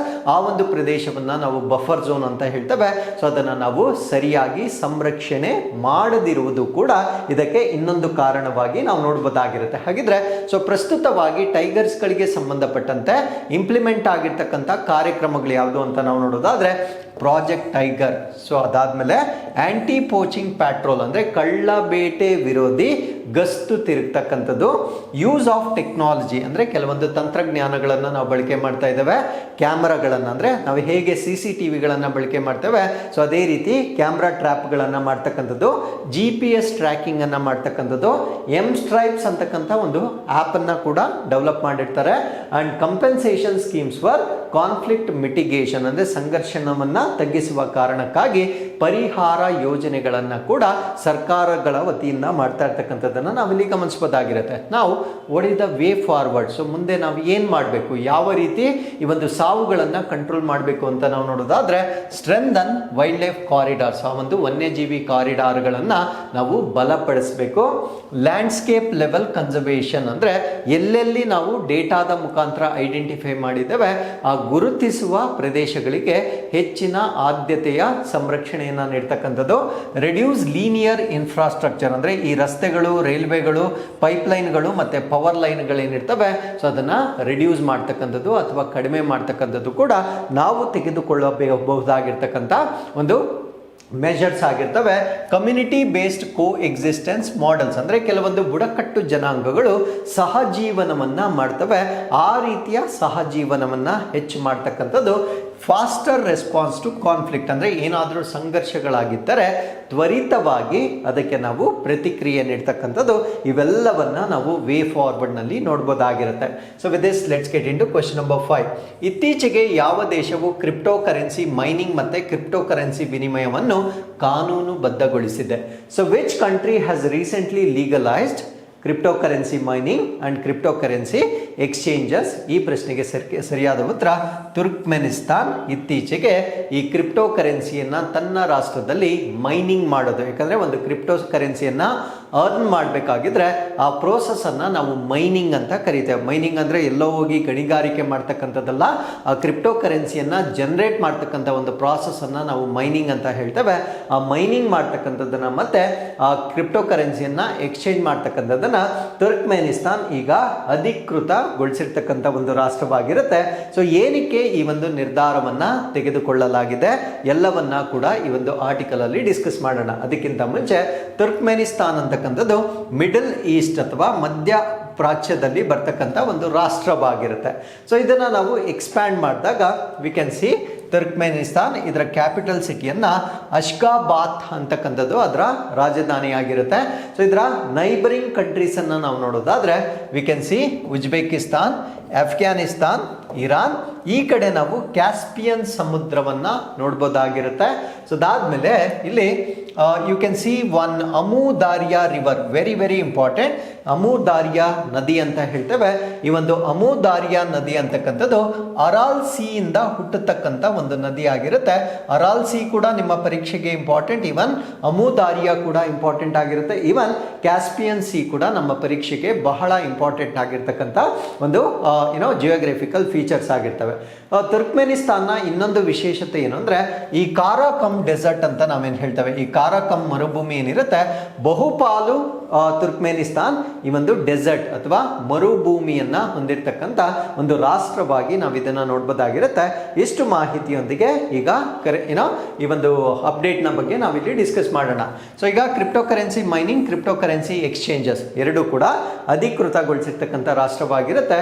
So usually Turkmenistan ಅಂತಕ್ಕಂಥದ್ದು closed and state controlled economy ಆಗಿರುತ್ತೆ. ಅಂದರೆ ನಮ್ಮ ಭಾರತ ದೇಶದಲ್ಲಿ ಈಗ ನಾವು ಫಾರಿನ್ ಡೈರೆಕ್ಟ್ ಇನ್ವೆಸ್ಟ್ಮೆಂಟ್ ಅಂದರೆ ವಿದೇಶಿ ನೇರ ಬಂಡವಾಳ ಹೂಡಿಕೆ ಏನಿದೆ ಅದಕ್ಕೆಲ್ಲ ಇನ್ನೂ ಅವಕಾಶಗಳನ್ನು ಕೊಡದೇ ಇರತಕ್ಕಂಥ ಒಂದು ರಾಷ್ಟ್ರವಾಗಿರುತ್ತೆ. ಅದನ್ನು ನಾವು ಕ್ಲೋಸ್ಡ್ ಎಕಾನಮಿ ಅಂತ ಹೇಳ್ತೇವೆ. ಸಂಪೂರ್ಣ ಆರ್ಥಿಕತೆ ಅಂತಕ್ಕಂಥದ್ದು ತನ್ನ ಒಂದು ನಿಯಂತ್ರಣದಲ್ಲಿರ್ತಕ್ಕಂಥ ಒಂದು ರಾಷ್ಟ್ರವನ್ನಾಗಿ ನಾವು ನೋಡ್ಬೋದಾಗಿರುತ್ತೆ. ಹೆವಿ ಡಿಪೆಂಡೆನ್ಸ್ ಅಂದರೆ ತನ್ನ ಆರ್ಥಿಕತೆ ಹೆಚ್ಚಾಗಿ ಅವಲಂಬಿತಗೊಂಡಿರ್ತಕ್ಕಂಥದ್ದು ನ್ಯಾಚುರಲ್ ಗ್ಯಾಸ್ ಅಥವಾ ನೈಸರ್ಗಿಕ ಅನಿಲದ ಮೇಲೆ. Limited foreign investment and diversification ಅಂದರೆ ಸೀಮಿತ ವಿದೇಶಿ ಹೂಡಿಕೆ ಮತ್ತೆ ವೈವಿಧ್ಯೀಕರಣ ಅಂದರೆ ಬೇರೆ ಬೇರೆ ಕಮರ್ಷಿಯಲ್ ಆಕ್ಟಿವಿಟೀಸ್ ಅಂತಕ್ಕಂಥದ್ದು ಬಹಳ ಸೀಮಿತವಾಗಿರ್ತಕ್ಕಂಥ ಒಂದು ರಾಷ್ಟ್ರವಾಗಿರುತ್ತೆ. ಯಾಕೆ ಕ್ರಿಪ್ಟೋ ಕರೆನ್ಸಿಯನ್ನ ಅವರು ಲೀಗಲೈಸ್ ಮಾಡಿದ್ದಾರೆ, ರೀಸನ್ಸ್ ಏನು ಅಂತ ನಾವು ನೋಡೋದಾದ್ರೆ ಡೈವರ್ಸಿಫಿಕೇಶನ್ ಬಿಯಾಂಡ್ ಹೈಡ್ರೋಕಾರ್ಬನ್ಸ್. ಹೈಡ್ರೋಕಾರ್ಬನ್ಸ್ ಅಂದ್ರೆ ಆ ಪೆಟ್ರೋಲಿಯಂ ಪ್ರಾಡಕ್ಟ್ಸ್ ಅನ್ನ ನಾವು ಹೈಡ್ರೋಕಾರ್ಬನ್ಸ್ ಅಂತ ಹೇಳ್ತೇವೆ. ಸೊ ಹೈಡ್ರೋಕಾರ್ಬನ್ಸ್ ಅಲ್ಲದೆ ತಮ್ಮ ಒಂದು ಎಕಾನಮಿಯನ್ನ ವೈವಿಧ್ಯೀಕರಣಗೊಳಿಸ್ತಕ್ಕಂಥದ್ದು ಇದರ ಉದ್ದೇಶವಾಗಿರುತ್ತೆ. Attract foreign investment and technology ಅಂದ್ರೆ ವಿದೇಶಿ ಹೂಡಿಕೆ ಮತ್ತೆ ತಂತ್ರಜ್ಞಾನವನ್ನ ಆಕರ್ಷಣೆ ಮಾಡ್ತಕ್ಕಂಥದ್ದು ಕೂಡ ಇದರ ಇನ್ನೊಂದು ಉದ್ದೇಶವಾಗಿರುತ್ತೆ. Monetize surplus electricity from gas based powers ಅಂದ್ರೆ ಅನಿಲ ಆಧಾರಿತ ಅವರು ವಿದ್ಯುತ್ತನ್ನ ಏನು ಉತ್ಪಾದನೆ ಮಾಡ್ತಾ ಇದ್ದಾರೆ ಆ ಹೆಚ್ಚುವರಿ ವಿದ್ಯುತ್ತನ್ನು ನಗದೀಕರಣಗೊಳಿಸ್ತಕ್ಕಂಥದ್ದು ಕೂಡ ಇದರ ಉದ್ದೇಶವಾಗಿರುತ್ತೆ. Tap into global digital economy ಅಂದರೆ ಜಾಗತಿಕ ಡಿಜಿಟಲ್ ಆರ್ಥಿಕತೆ ಏನಿದೆ ಸೊ ಅದರ ಸದ್ಬಳಕೆ ಮಾಡಿಕೊಳ್ಳುವ ಕಾರಣಗಳಿಂದ ಈ ಒಂದು ನಿರ್ಧಾರವನ್ನು ತೆಗೆದುಕೊಳ್ಳಲಾಗಿರುತ್ತೆ. ಹಾಗಿದ್ರೆ ಇದರಿಂದ ಆಗ್ತಕ್ಕಂಥ ಒಂದು ಚಾಲೆಂಜಸ್ ಏನು, ಸವಾಲುಗಳೇನು ಅಂತ ನಾವು ನೋಡೋದಾದ್ರೆ ಈ ಕ್ರಿಪ್ಟೋ ಕರೆನ್ಸಿ ಮಾರ್ಕೆಟ್ ಅಂತಕ್ಕಂಥದ್ದು ಸ್ಟೇಬಲ್ ಆಗಿರಲ್ಲ, ಅದು ಅತ್ಯಂತ ಚಂಚಲತೆಯನ್ನು ಹೊಂದಿರತಕ್ಕಂಥ ಒಂದು ಮಾರುಕಟ್ಟೆ ಆಗಿರುತ್ತೆ. Cyber security and financial risk ಹೆಚ್ಚಾಗುತ್ತೆ. ಆ ರಾಷ್ಟ್ರದ ಒಂದು ಸೈಬರ್ ಸೆಕ್ಯೂರಿಟಿ ಆರ್ಥಿಕ ಅಪಾಯಗಳು ಹೆಚ್ಚಾಗ್ತಕ್ಕಂಥದ್ದು. ರೆಗ್ಯುಲೇಟರಿ ಕೆಪಾಸಿಟಿ ಕನ್ಸ್ಟ್ರೆಂಟ್ಸ್ ಅಂದರೆ ಕ್ರಿಪ್ಟೋ ಕರೆನ್ಸಿಯನ್ನು ಈಗ ಒಂದು ಸೆಂಟ್ರಲೈಸ್ಡ್ ಬ್ಯಾಂಕ್, ಫಾರ್ ಎಕ್ಸಾಂಪಲ್ ನಮ್ಮ ಭಾರತ ದೇಶದಲ್ಲಿ RBI ನಮ್ಮ ಎಲ್ಲ ಕರೆನ್ಸಿಯನ್ನು ಮಾನಿಟರ್ ಮಾಡುತ್ತೆ. ಬಟ್ ಈ ಡಿಜಿಟಲ್ ಕರೆನ್ಸಿ ಅಥವಾ ಈ ರೀತಿಯ ಕ್ರಿಪ್ಟೋ ಕರೆನ್ಸಿಯನ್ನು ಒಂದು ಕೇಂದ್ರೀಕೃತ ಬ್ಯಾಂಕ್ನ ಕಂಟ್ರೋಲ್ಗೆ ತರ್ತಕ್ಕಂಥದ್ದು ಬಹಳ ಕಷ್ಟವಾಗಿರ್ತಕ್ಕಂಥ ಒಂದು ವ್ಯವಸ್ಥೆ ಆಗಿರುತ್ತೆ. Environmental concerns due to high energy use ಅಂದರೆ ಆ ಒಂದು ಮೈನಿಂಗ್ ಪ್ರೋಸೆಸ್ ಅನ್ನು ಮಾಡಲಿಕ್ಕೆ ಹೆಚ್ಚಿನ ಶಕ್ತಿಯ ಅವಶ್ಯಕತೆ ಇರುವ ಕಾರಣದಿಂದ ಪರಿಸರದ ಮೇಲೆ ಕೂಡ ಪರಿಣಾಮ ಬೀಳ್ತಕ್ಕಂಥ ಸಾಧ್ಯತೆಗಳನ್ನು ನಾವು ಇಲ್ಲಿ ಹೆಚ್ಚಾಗಿ ನೋಡಬಹುದಾಗಿರುತ್ತೆ. ಇನ್ನು ಈ ಒಂದು ರಾಷ್ಟ್ರದ ಹಿಸ್ಟಾರಿಕಲ್ ಬ್ಯಾಕ್ಗ್ರೌಂಡ್ ಅನ್ನು ನಾವು ನೋಡೋದಾದ್ರೆ part of ancient silk route ಅಂದರೆ ಇದು ಪುರಾತನ ಕಾಲದಲ್ಲಿ ಸಿಲ್ಕ್ ರೋಡ್ನ ಭಾಗವಾಗಿರುವ ಒಂದು ರಾಷ್ಟ್ರವಾಗಿರುತ್ತೆ. ಸೊ ಇದು ಪರ್ಷಿಯನ್ ಎಂಪೈರ್ಗಳಿಂದ ಇದು ಆಳ್ವಿಕೆಗೆ ಒಳಪಟ್ಟಿರುತ್ತೆ. ಅದ್ರ ಜೊತೆಗೆ ಅಲೆಕ್ಸಾಂಡರ್ ದ ಗ್ರೇಟ್ ಇವರಿಂದ ಕೂಡ ಇನ್ಫ್ಲೂಯೆನ್ಸ್ ಆಗಿರುತ್ತೆ. ಇಸ್ಲಾಮಿಕ್ ಕ್ಯಾಲಿಫೇಟ್ಸ್, ಅದ್ರ ಜೊತೆಗೆ important centres of trade and culture, ವ್ಯಾಪಾರ ಮತ್ತೆ ಸಂಸ್ಕೃತಿಗೆ ಸಂಬಂಧಪಟ್ಟಂತೆ ಪ್ರಮುಖ ಕೇಂದ್ರವಾಗಿರ್ತಕ್ಕಂಥ ಒಂದು ರಾಷ್ಟ್ರ ಇದಾಗಿರುತ್ತೆ. ಸೊ ಇನ್ನು ಒಂದು ಕಾಲದಲ್ಲಿ ಇದು ರಷ್ಯಾದ ಕಂಟ್ರೋಲ್ ಅಲ್ಲಿ ಇದ್ದಂತಹ ಒಂದು ರಾಷ್ಟ್ರವಾಗಿರುತ್ತೆ. Came under Russian empire in 19th century, 19ನೇ ಶತಮಾನದಲ್ಲಿ ರಷ್ಯನ್ ಸಾಮ್ರಾಜ್ಯದ ಅಡಿಯಲ್ಲಿ ಬಂದಿರತಕ್ಕಂಥ ರಾಷ್ಟ್ರವಾಗಿರುತ್ತೆ. Became Turkmen SSR with in Soviet Union. So ರಷ್ಯಾವನ್ನ ಅಸ್ಟ್ವೇಲ್ ನಾವು ಸೋವಿಯತ್ ಒಕ್ಕೂಟ ಅಂತ ಕರಿತಾ ಇದ್ವಿ. ಸೋವಿಯನ್ ಒಕ್ಕೂಟದ ಅಡಿಯಲ್ಲಿ ಬಂದಿರತಕ್ಕಂಥ ಒಂದು ರಾಷ್ಟ್ರವಾಗಿದ್ದಂತಹ ಒಂದು ಕಂಟ್ರಿ ಇದಾಗಿರುತ್ತೆ. ಸೊ ಸ್ವತಂತ್ರದ ನಂತರ ಆಫ್ಟರ್ ಇಟ್ ಗಾಟ್ ಇಂಡಿಪೆಂಡೆನ್ಸ್ ಇನ್ 1991, 1991ರಲ್ಲಿ ಇದಕ್ಕೆ ಸ್ವಾತಂತ್ರ್ಯ ಬರುತ್ತೆ. ಸೊ ಅದಾದ್ಮೇಲೆ ಹೈಲಿ ಸೆಂಟ್ರಲೈಸ್ಡ್ ಪೊಲಿಟಿಕಲ್ ಸಿಸ್ಟಮ್, ಹೆಚ್ಚು ಕೇಂದ್ರೀಕೃತವಾಗಿರ್ತಕ್ಕಂಥ ರಾಜಕೀಯ ವ್ಯವಸ್ಥೆಯನ್ನ ಈ ಒಂದು ರಾಷ್ಟ್ರ ಹೊಂದಿರುತ್ತೆ. ಸೊ ಇನ್ನು ಜಿಯೋಗ್ರಫಿಯನ್ನ ನಾವು ನೋಡೋದಾದ್ರೆ ಕಾರಾಕಮ್ ಡೆಸರ್ಟ್ ಅಂತಕ್ಕಂಥದ್ದು 70% ಭೂಮಿಯನ್ನ ಆವರಿಸಿಕೊಂಡಿರ್ತಕ್ಕಂಥ ಒಂದು ರಾಷ್ಟ್ರ ಇದಾಗಿರುತ್ತೆ. ಸೊ ಇದು ಹೆಚ್ಚಾಗಿ ಫ್ಲಾಟ್ ಇರುತ್ತೆ ಮತ್ತೆ ಆರಿಡ್ ಟೆರೈನ್ ಅನ್ನ ಹೊಂದಿರುತ್ತೆ, ಅಂದ್ರೆ ಸಮತಟ್ಟಾಗಿರುತ್ತೆ. ಶುಷ್ಕ ಭೂ ಪ್ರದೇಶವನ್ನ ಹೊಂದಿರತಕ್ಕಂಥ ರಾಷ್ಟ್ರವಾಗಿರುತ್ತೆ. ಮೌಂಟೇನ್ ರೇಂಜಸ್ ಕೂಡ ಜಾಸ್ತಿ ಇರುತ್ತೆ. ಕೋಪೆಟ್ ಡಾಗ್ ಮೌಂಟೇನ್ಸ್ ಅಂತಕ್ಕಂಥದ್ದು ದಕ್ಷಿಣ ಭಾಗದಲ್ಲಿ ಹೆಚ್ಚಾಗಿರ್ತಕ್ಕಂಥ ಒಂದು ರಾಷ್ಟ್ರವಾಗಿರುತ್ತೆ. ಇನ್ನು ಕ್ಲೈಮೇಟ್ ಅಥವಾ ಹವಾಮಾನವನ್ನ ನೋಡೋದಾದ್ರೆ ಎಕ್ಸ್ಟ್ರೀಮ್ ಕಾಂಟಿನೆಂಟಲ್ ಕ್ಲೈಮೇಟ್, ಅಂದ್ರೆ ಬೇಸಿಗೆ ಇದ್ರೆ ತುಂಬಾ ಬಿಸಿ, ಚಳಿ ಇದ್ರೆ ತುಂಬಾ ಅಂದ್ರೆ ವಿಂಟರ್ ಅಲ್ಲಿ ತುಂಬಾ ಚಳಿಯನ್ನ ಹೊಂದಿರತಕ್ಕಂಥ ಒಂದು ರಾಷ್ಟ್ರವಾಗಿರುತ್ತೆ. ಅತಿ ಕಡಿಮೆ ಮಳೆಯನ್ನ ಹೊಂದಿರತಕ್ಕಂಥ ಒಂದು ರಾಷ್ಟ್ರ. ಆಬ್ವಿಯಸ್ಲಿ ಡೆಸರ್ಟ್ ಹೆಚ್ಚಾಗಿರುವಾಗ ಮಳೆ ಕಡಿಮೆ ಆಗ್ತಕ್ಕಂಥ ಒಂದು ರಾಷ್ಟ್ರವಾಗಿರುತ್ತೆ. ಇನ್ನು ನ್ಯಾಚುರಲ್ ರಿಸೋರ್ಸಸ್, ಅಲ್ಲಿರ್ತಕ್ಕಂಥ ನೈಸರ್ಗಿಕ ಸಂಪನ್ಮೂಲಗಳನ್ನ ನಾವು ನೋಡೋದಾದ್ರೆ ಇಲ್ಲಿ ಆಯಿಲ್ ರಿಸರ್ವ್ಸ್, ಏರಬಲ್ ಲ್ಯಾಂಡ್ ಬಹಳ ಕಡಿಮೆ ಇರುತ್ತೆ, ಅಂದ್ರೆ ಕೃಷಿ ಯೋಗ್ಯ ಭೂಮಿ ಅತ್ಯಂತ ಕಡಿಮೆ ಇರತಕ್ಕಂಥ ರಾಷ್ಟ್ರವಾಗಿರುತ್ತೆ. ಸೊ ಅವರ ಡಿಪೆಂಡೆನ್ಸಿ ಅಂತಕ್ಕಂಥದ್ದು ಎನರ್ಜಿ ರಿಸೋರ್ಸಸ್ನ ಮೇಲೆ ಹೆಚ್ಚಿನ ಅವಲಂಬನೆಯನ್ನ ಹೊಂದಿರತಕ್ಕಂಥ ರಾಷ್ಟ್ರವಾಗಿರುತ್ತೆ. So with this let's get into question number 6. ಭಾರತದ ಮೊದಲ ವಂದೇ ಭಾರತ್ ಸ್ಲೀಪರ್ಸ್ ರೈಲು ಯಾವ ಎರಡು ನಗರಗಳ ನಡುವೆ ಚಲಿಸಲಿದೆ? India's first Vande Bharat sleeper train will ply between which 2 cities? ನಾನು ಮಾತಾಡ್ತಾ ಇರ್ತಕ್ಕಂಥದ್ದು ನಾರ್ಮಲ್ ವಂದೇ ಭಾರತ್ ಟ್ರೈನ್ ಅಲ್ಲ. ನಾರ್ಮಲ್ ವಂದೇ ಭಾರತ್ ಟ್ರೈನ್ ಈಗಾಗಲೇ ಅನೇಕ ಲೈನ್ಗಳಲ್ಲಿ ಅದು ಟ್ರಾವೆಲ್ ಮಾಡ್ತಾ ಇದೆ. ಸ್ಲೀಪರ್ ವಂದೇ ಭಾರತ್ ಟ್ರೈನ್ ಅನ್ನ ಈಗ ಮೊಟ್ಟ ಮೊದಲ ಬಾರಿಗೆ ಗೌಹಾಟಿ ಮತ್ತೆ ಕೋಲ್ಕತ್ತಾದ ನಡುವೆ ಈಗ ಲಾಂಚ್ ಮಾಡಲಿದ್ದಾರೆ. So first Vande Bharat sleeper train to ply between Guwahati ಮತ್ತೆ ಕಲ್ಕತ್ತಾದ ನಡುವೆ ಒಂದು ರನ್ ಆಗ್ತಕ್ಕಂಥ ಒಂದು ಟ್ರೈನ್ ಆಗಿರುತ್ತೆ. ಸೊ ಇದು ರೈಲ್ವೆ ಮಾಡರ್ನೈಸೇಷನ್ ನ ಇನಿಷಿಯೇಟಿವ್ ಆಗಿರುತ್ತೆ, ಅಂದ್ರೆ ನಮ್ಮ ಒಂದು ರೈಲ್ವೆ ವ್ಯವಸ್ಥೆಯನ್ನ ಆಧುನೀಕರಣಗೊಳಿಸ್ತಕ್ಕಂಥ ಒಂದು ಭಾಗವಾಗಿ ನಾವು ಇದನ್ನ ನೋಡಬಹುದಾಗಿರುತ್ತೆ. ಸೊ ಅಸ್ಸಾಂನ ಗೌಹಾಟಿಯನ್ನ ವೆಸ್ಟ್ ಬೆಂಗಾಲ್ನ ಔರಾ ಅಥವಾ ಕೋಲ್ಕತ್ತಾಗೆ ಕನೆಕ್ಟ್ ಮಾಡತಕ್ಕಂಥ ಒಂದು ಮಾರ್ಗವಾಗಿರುತ್ತೆ. ಸೊ ನಾರ್ತ್ ಈಸ್ಟರ್ನ್ ಇಂಡಿಯಾಗೆ ಕನೆಕ್ಟ್ ಮಾಡ್ತಾ ಇದ್ದಾರೆ. Because Assam comes in north East ಆಗಿರೋದ್ರಿಂದ ಈಶಾನ್ಯವನ್ನ ಪೂರ್ವ ಭಾರತದವರೆಗೆ ಒಂದು ಸಂಪರ್ಕ ಮಾಡ್ತಕ್ಕಂಥ ಉದ್ದೇಶದಿಂದ ಈ ಮಾರ್ಗವನ್ನ ಈಗ ಲಾಂಚ್ ಮಾಡ್ತಾ ಇರ್ತಾರೆ. ಸೊ ಇದರ ಕೆಪಾಸಿಟಿ ಎಷ್ಟು ಅಂದ್ರೆ 823 ಪ್ರಯಾಣಿಕರು ಟ್ರಾವೆಲ್ ಮಾಡಬಹುದಾಗಿರುತ್ತೆ. ಸೊ ಇದರ trial speed 180 kilometre per hour speed ನಲ್ಲಿ ಚಲಿಸ್ತಕ್ಕಂಥ ಒಂದು ರೈಲ್ ಆಗಿರುತ್ತೆ. ಸೊ ಇದು ಆಪರೇಷನಲ್ ಸ್ಪೀಡ್ ಅಂದ್ರೆ ಕಾರ್ಯಾಚರಣೆಗೆ ಬಂದ ನಂತರ 120 ಇಂದ 130 ಕಿಲೋಮೀಟರ್ ಪರ್ ಅವರ್ ಟ್ರಾವೆಲ್ ಮಾಡ್ತಕ್ಕಂಥ ಟ್ರೈನ್ ಆಗಿರುತ್ತೆ. ಅದ್ರ ಜೊತೆಗೆ ಮಾಡರ್ನ್ ಸೇಫ್ಟಿ ಮತ್ತೆ ಸಿಗ್ನಲಿಂಗ್ ಸಿಸ್ಟಮ್ ಅನ್ನ ಕೂಡ ಈ ಟ್ರೈನ್ ಅಲ್ಲಿ ನೋಡಬಹುದಾಗಿರುತ್ತೆ. ಕಂಪ್ಲೀಟ್ಲಿ ಏರ್ ಕಂಡೀಷನ್ಸ್ ಆಗಿರುತ್ತೆ ಅಂಡ್ ಸುಧಾರಿತ ಬರ್ತ್ಗಳು ಮತ್ತೆ ಇಂಟೀರಿಯರ್ ತುಂಬಾ ಸುಸಜ್ಜಿತವಾಗಿರುತ್ತೆ. ಸ್ವಯಂ ಚಾಲಿತವಾಗಿರ್ತಕ್ಕಂಥ ಬಾಗಿಲುಗಳು ಅಂದ್ರೆ ಆಟೋಮೇಟೆಡ್ ಡೋರ್ಸ್ ಮತ್ತೆ ಮಾಡರ್ನ್ ಟಾಯ್ಲೆಟ್ಸ್ ಅನ್ನ ಹೊಂದಿರುತ್ತೆ. ಆನ್ ಬೋರ್ಡ್ ಕೇಟರಿಂಗ್ ಸಿಸ್ಟಮ್ ಕೂಡ ಇರುತ್ತೆ, ಅಂದ್ರೆ ಆಹಾರ ವ್ಯವಸ್ಥೆ ಕೂಡ ಆನ್ ಬೋರ್ಡ್ ಅಲ್ಲಿ ಇರ್ತಕ್ಕಂಥದ್ದು. ಹಾಗಿದ್ರೆ ಒಂದೇ ಭಾರತ್ ಬಗ್ಗೆ ನಾವು ಹೆಚ್ಚಿನ ಮಾಹಿತಿನ ಡಿಸ್ಕಸ್ ಮಾಡೋದಾದ್ರೆ indigenous semi high speed train ಆಗಿರುತ್ತೆ, ಅಂದ್ರೆ ಭಾರತ ದೇಶದಲ್ಲಿಯೇ ಅಭಿವೃದ್ಧಿ ಪಡಿಸಿರ್ತಕ್ಕಂಥ ಅರೆ ಹೈ ಸ್ಪೀಡ್ ರೈಲ್ ಆಗಿ ನಾವು ಇದನ್ನ ನೋಡಬಹುದಾಗಿರುತ್ತೆ. ಮುಂಚೆ ಇದನ್ನ ಟ್ರೈನ್ 18 ಅಂತ ಕರೀತಾ ಇದ್ರು. ಸೊ ಇದನ್ನ ಡಿಸೈನ್ ಮಾಡಿರ್ತಕ್ಕಂಥದ್ದು ಮತ್ತು ಮ್ಯಾನುಫ್ಯಾಕ್ಚರ್ ಮಾಡಿರ್ತಕ್ಕಂಥದ್ದು ಸಂಪೂರ್ಣವಾಗಿ ಭಾರತದಲ್ಲಿಯೇ ಇದನ್ನ ಅಭಿವೃದ್ಧಿ ಪಡಿಸಲಾಗಿರುತ್ತೆ. ಸೊ ಇದರ ಉದ್ದೇಶ ಏನು ಅಂತ ನಾವು ನೋಡೋದಾದ್ರೆ ಲಾಂಗ್ ಡಿಸ್ಟೆನ್ಸ್ ಟ್ರಾವೆಲ್ ಏನಿರುತ್ತೆ ಅದನ್ನ ವೇಗಗೊಳಿಸ್ತಕ್ಕಂಥದ್ದು, ಅಂದ್ರೆ ಇಂಟರ್ ಸಿಟಿ ಮತ್ತು ದೂರದ ಪ್ರಯಾಣವನ್ನು ವೇಗಗೊಳಿಸ್ತಕ್ಕಂಥದ್ದು. Modern replacement for conventional express trains, ಅಂದರೆ ಸಾಂಪ್ರದಾಯಿಕ ಎಕ್ಸ್ಪ್ರೆಸ್ ರೈಲುಗಳನ್ನು ಬದಲಾಯಿಸಿ ಈ ಒಂದು ವಂದೇ ಭಾರತ್ ಟ್ರೈನ್ಗಳನ್ನು ಇಂಡಕ್ಟ್ ಮಾಡ್ತಕ್ಕಂಥದ್ದು. ಕಂಫರ್ಟ್, ಸೇಫ್ಟಿ ಮತ್ತು ಎಫಿಷಿಯನ್ಸಿಯನ್ನು ಹೆಚ್ಚು ಮಾಡ್ತಕ್ಕಂಥದ್ದು ಇದರ ಉದ್ದೇಶವಾಗಿರುತ್ತೆ. ಸೊ ಇದರಲ್ಲಿ ಟೂ ಟೈಪ್ಸ್ ಆಫ್ ಟ್ರೈನ್ಸ್ ಬರುತ್ತೆ. ಒಂದು ನಾರ್ಮಲ್ ಚೇರ್ ಕಾರ್ ಅಂತ ಕರಿತೇವೆ, ಡೇ ಟ್ರಾವೆಲ್ ಮಾಡಲಿಕ್ಕೆ. ಈಗ ಸ್ಲೀಪರ್ ವರ್ಷನ್ ಅನ್ನ ಸ್ಟಾರ್ಟ್ ಮಾಡಿರ್ತಾರೆ. ಓವರ್ ನೈಟ್ ಅಂದರೆ ರಾತ್ರಿ ಇಡೀ ದೂರದ ಪ್ರಯಾಣ ಮಾಡಲಿಕ್ಕೆ ಈ ಸ್ಲೀಪರ್ ಆವೃತ್ತಿಯನ್ನ ಈಗ ಹೊಸದಾಗಿ ಇಂಟ್ರೊಡ್ಯೂಸ್ ಮಾಡ್ತಾ ಇರ್ತಕ್ಕಂಥದ್ದು. ಸೊ ಇನ್ನು ಇದರ ಸ್ಪೀಡ್ ಬಂದಾಗ ಮ್ಯಾಕ್ಸಿಮಮ್ ಬಂದು 180ರಿಂದ 200 kilometre per hour, but operational speed ಬಂದು 130ರಿಂದ 160 ಕಿಲೋಮೀಟರ್ ವೇಗದಲ್ಲಿ ಚಲಿಸುತ್ತೆ. ರ್ಯಾಪಿಡ್ ಆಕ್ಸಿಲರೇಷನ್ ಮತ್ತೆ ಡಿಸಿಲರೇಷನ್, ಅಂದ್ರೆ ವೇಗವಾಗಿ ನಾವು ವೇಗವನ್ನ ಹೆಚ್ಚು ಮಾಡಬಹುದಾಗಿರುತ್ತೆ. ಸೊ ಸಡನ್ ಆಗಿ ಅದರ ವೇಗವನ್ನ ಕೂಡ ಕಂಟ್ರೋಲ್ ಮಾಡಬಹುದಾಗಿರ್ತಕ್ಕಂಥ ಸಾಧ್ಯತೆಯನ್ನ ಹೊಂದಿರತಕ್ಕಂಥ ಒಂದು ತಂತ್ರಜ್ಞಾನ ಇರುತ್ತೆ. ಸೊ ಅಡ್ವಾನ್ಸ್ಡ್ ಬ್ರೇಕಿಂಗ್ ಸಿಸ್ಟಮ್ ಅನ್ನ ಹೊಂದಿರುತ್ತೆ.